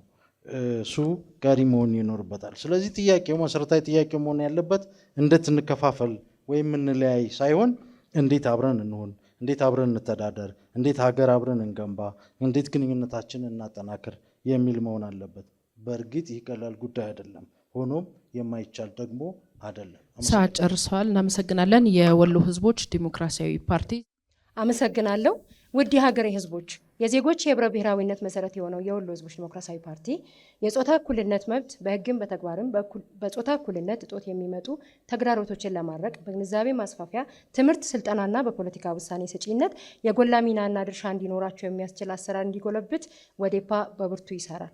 በዜጎች መካከል ያለውን ልዩነት እያሰፋ እምርታዊ ለውጥ ማምጣት የዳገት ላይ ጉዞ የሆነበት ምክንያትን ግለሰብ ላይ ትኩረት በማድረግ የህብረተሰብንና ማህበረሰብን ግንዛቤ ለመቀየር የሚያስችላልን በተጨማሪም ማህበራዊና ኢኮኖሚያዊ ልዩነቶችን ለማጥፋት የሚያስችሉ ተፈጻሚ ለማድረግ የፖሊሲ አቅጣጫ መንደፍና ተግባራዊ ማድረግ እንዲሁም ቀጣይነቱን እያረጋገጡ በመሄድ ወዴፓ ይሰራል። የህዝቦች መብት ለመጠበቅ ህጋዊ አሰራሮችና አገልግሎቶች በየደረጃው ተግባራዊ እንዳይሆኑ የሚያደርጉ ድርጅቶች፣ ማህበርና ግለሰብ በህግ አግባብ መጠየቅ እንዳለባቸው ወዴፓ ያምናል። ብልሹ አሰራሮች፣ ሌብነት፣ ዘረፋና የመሳሰሉት የዜጎች ጠንቅ የሆኑ ችግሮች እየተስፋፉ እንዳይሄዱ ከስር መሰረታቸው ማድረግ ያስፈልጋል። በሌብነት ከህግ ውጭ በሆኑ አሰራሮች ብዙሃኑ ህዝብን ገቢውን ማሳደግ ተስኖት የሚቸገርበት፣ በኑሮ ውድነትና በመልካም አስተዳደር ችግር የሚሰቃይበት፣ የሚያነሳቸውም ጥያቄዎች በአግባቡ መፈታት ሲገባቸው ጸረ ዲሞክራሲያዊ በሆነ መንገድ ምላሽ የመስጠት ችግሮች ያሉ በመሆኑ ይህንን በእንጭጩ ለመቅጨት ፓርቲው ቁርጠኛ ነው። ውድ ኢትዮጵያውያን፣ ካለብን ችግሮች ለመውጣት መፍትሄው ቁልፍን መምረጥ ነውና ቁልፍ የማንነት ችግሮች መክፈቻ ነው። ቁልፍን ሲመርጡ የማህበራዊ፣ ኢኮኖሚያዊ፣ ፖለቲካዊ ችግሮቻችን ይከፈታሉ። ቁልፍን ይምረጡ። አመሰግናለሁ። እናመሰግናለን። የአፋር ህዝብ ፓርቲ። አመሰግናለሁ። ይህ ክርክር ለሀገራችን የወደፊት ጉዞ ትልቅ ግብአት የሚሆን ነው።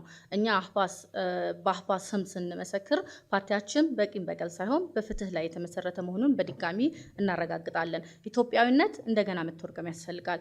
ለአመታት ኢትዮጵያዊነት ሲተረጎም የአንድ ወገን ባህል እና ቋንቋ በማዕከልነት ያስቀጠለ ነበረ። ይህ አካሄድ ግን ኢትዮጵያን አላበለጸጋትም። ይልቁንስ ወደ ግጭትና ወደ መከፋፈል የመራት ነው። የዜግነት ፖለቲካ ማለት የብሔር መብትን መደምሰስ ማለት አይደለም። የአፋር ህዝብ ራሱን በቋንቋውና በባህሉ የማስተዳደር መብት ከሌለው ዜግነት ትርጉም የለውም። ዜግነት በሁለት ምሰሶች ላይ መቆም አለበት። በኢትዮጵያዊነት የጋራ ዜግነትና በክልላዊ ባለቤትነት በልዩ መብት። የአንድ ዜጋ በየትኛውም የሀገሪቱ ክፍል የመኖር መብት ቢኖረውም የአካባቢውን ተወላጅ ማንነትና የመሬት ባለቤትነት መብቱን ሊሸረሸር አይገባም። ብዝሃነት እንደ ኃይል ዛሬ ኢትዮጵያ በብዝሃነት መነጽር እንደገና መተርጎም አለበት። ኢትዮጵያዊነት ማለት የአፋር፣ የአማራ፣ የሶማሌ፣ የወላይታው፣ የኦሮሞ እንዲሁም የሌሎች ብሔሮች ድምር ውጤት እንጂ አንዱ የሌላውን የሚተካበት ሂሳብ አይደለም። የባህል እኩልነት በአንድ ቀሚስ ወይም ደግሞ በአንድ መወከል ሳይሆን ቋንቋም በአንድ ቋንቋ በአማርኛ ብቻ እንዲሁም የባዕድ ቋንቋን መምረጥ ሳይሆን ብሔራዊ ቋንቋ ማቅረብ ኢትዮጵያን ማጥበብ ነው። ኢትዮጵያዊነት ሰፋ አድርገን እንየው። ኢትዮጵያዊነትን ሰፋ አድርገን እንመልከተው። ኢኮኖሚያዊ ፍትህ የአርብቶ አደሩ መሬት ለኢንዱስትሪና ለልማት ሲፈለግ ብቻ መታወስ የለበትም። ዜግነት ማለት አፋር በሀገሪቱ የንግድ መስመሮችና የተፈጥሮ ሀብቶች ላይ እኩል ውሳኔ ሰጪ መሆን ሲችል ነው። ከአጎራበት ወንድም ህዝቦች ጋር ያለንን የታሪክና የደም ትስስር እናከብራለን። ነገር ግን እንደዚህ አይነት ትስስሮች የክልላዊ ሉዓላዊነትንና የድንበር አንድነታችንን በሚጋፉ መልኩ መተርጎም የለባቸውም። አህፓን ምረጡ። ብዝሃነት ውበታችን ነው። ህብረ ብሔራዊነት የፌዴራሊዝም ዋስትናችን ነው። ምልክታችን እንደምታዩት የቴምር ዛፍና እጅ ነው። የቴምር ዛፍ በታሪካዊ ማንነታችን ጸንተን የምንቆየው እንደ ፍሬው ለህዝባችን ጣፋጭ የልማት ተስፋን ይዘን የመጣንን አህፓን ምረጡ። የአፋር ህዝብ ፓርቲ። አመሰግናለሁ። እናመሰግናለን። ባልደራስ ለእውነተኛ ዲሞክራሲ። ታዳሚያን እስካሁን እንዳዳመጣችሁት የዚህ ሀገር ችግር የሀገር ውስጥ ክልል እንዴት ይካለል፣ ምን አይነት የስራ ቋንቋና የብሔራዊ ቋንቋ ይኖር የሚል ነው። በእኛ አመለካከት፣ በባልደራስ አመለካከት ሀገር በቋንቋ ብቻ መከለል የለበትም። ብዙ መመዘኛዎች አሉ። እነዛን ባካተተ መልኩ በጥናት በተመረኮዘ መልኩ ነው መካለል ያለበት። ስለዚህ በእኛ ማኒፌስቶ ውስጥ 34 አዲያሞች እና 7 የራስ ገዝ የፌዴራል ከተሞች ስናካልል ከመሬት ተነስተን አይደለም፣ ጥናት ተጠንቶ ነው። ከዚህ በፊትም በደርግ ጊዜ ተጠና አለ። እሱንም ወስደን ከዛ በኋላ ደግሞ እንደገና ተጨማሪ ጥናት ተደርጎ የተደረሰበት ነው። እነዚህ ራስ ገዝ አዲያሞች መብት አላቸው፣ የቋንቋ መብት አላቸው፣ የአስተዳደር መብት አላቸው። እሱ አልተሻረም። ነገር ግን ኢትዮጵያ የምትባል ሀገር አለች። ኢትዮጵያ የምትባለው ሀገር የስራ ቋንቋ ያስፈልጋታል። ክልሎች ደግሞ የራሳቸው ቋንቋ ያስፈልጋቸዋል። እነዚህ ሁለቱ መጣጣም አለባቸው። አሁን ለምሳሌ በፌዴራል የተዋቀሩ ሀገሮች አሉ። ናይጄሪያ እና ህንድን እንውሰድ። ናይጄሪያ ከ200 ሚሊዮን በላይ ህዝብ አላቸው። 525 ብሔረሰቦች አሉ። የሚጠቀሙበት የስራ ቋንቋ ግን እንግሊዘኛ ብቻ ነው። ህንድ 1.4 ከቻይና እንበልጣለች። አሁን 1.4 ቢሊዮን ህዝብ አላቸው ህንዶች። የሚጠቀሙበት ሂንዲ የሚባልና እንግሊዘኛ ነው።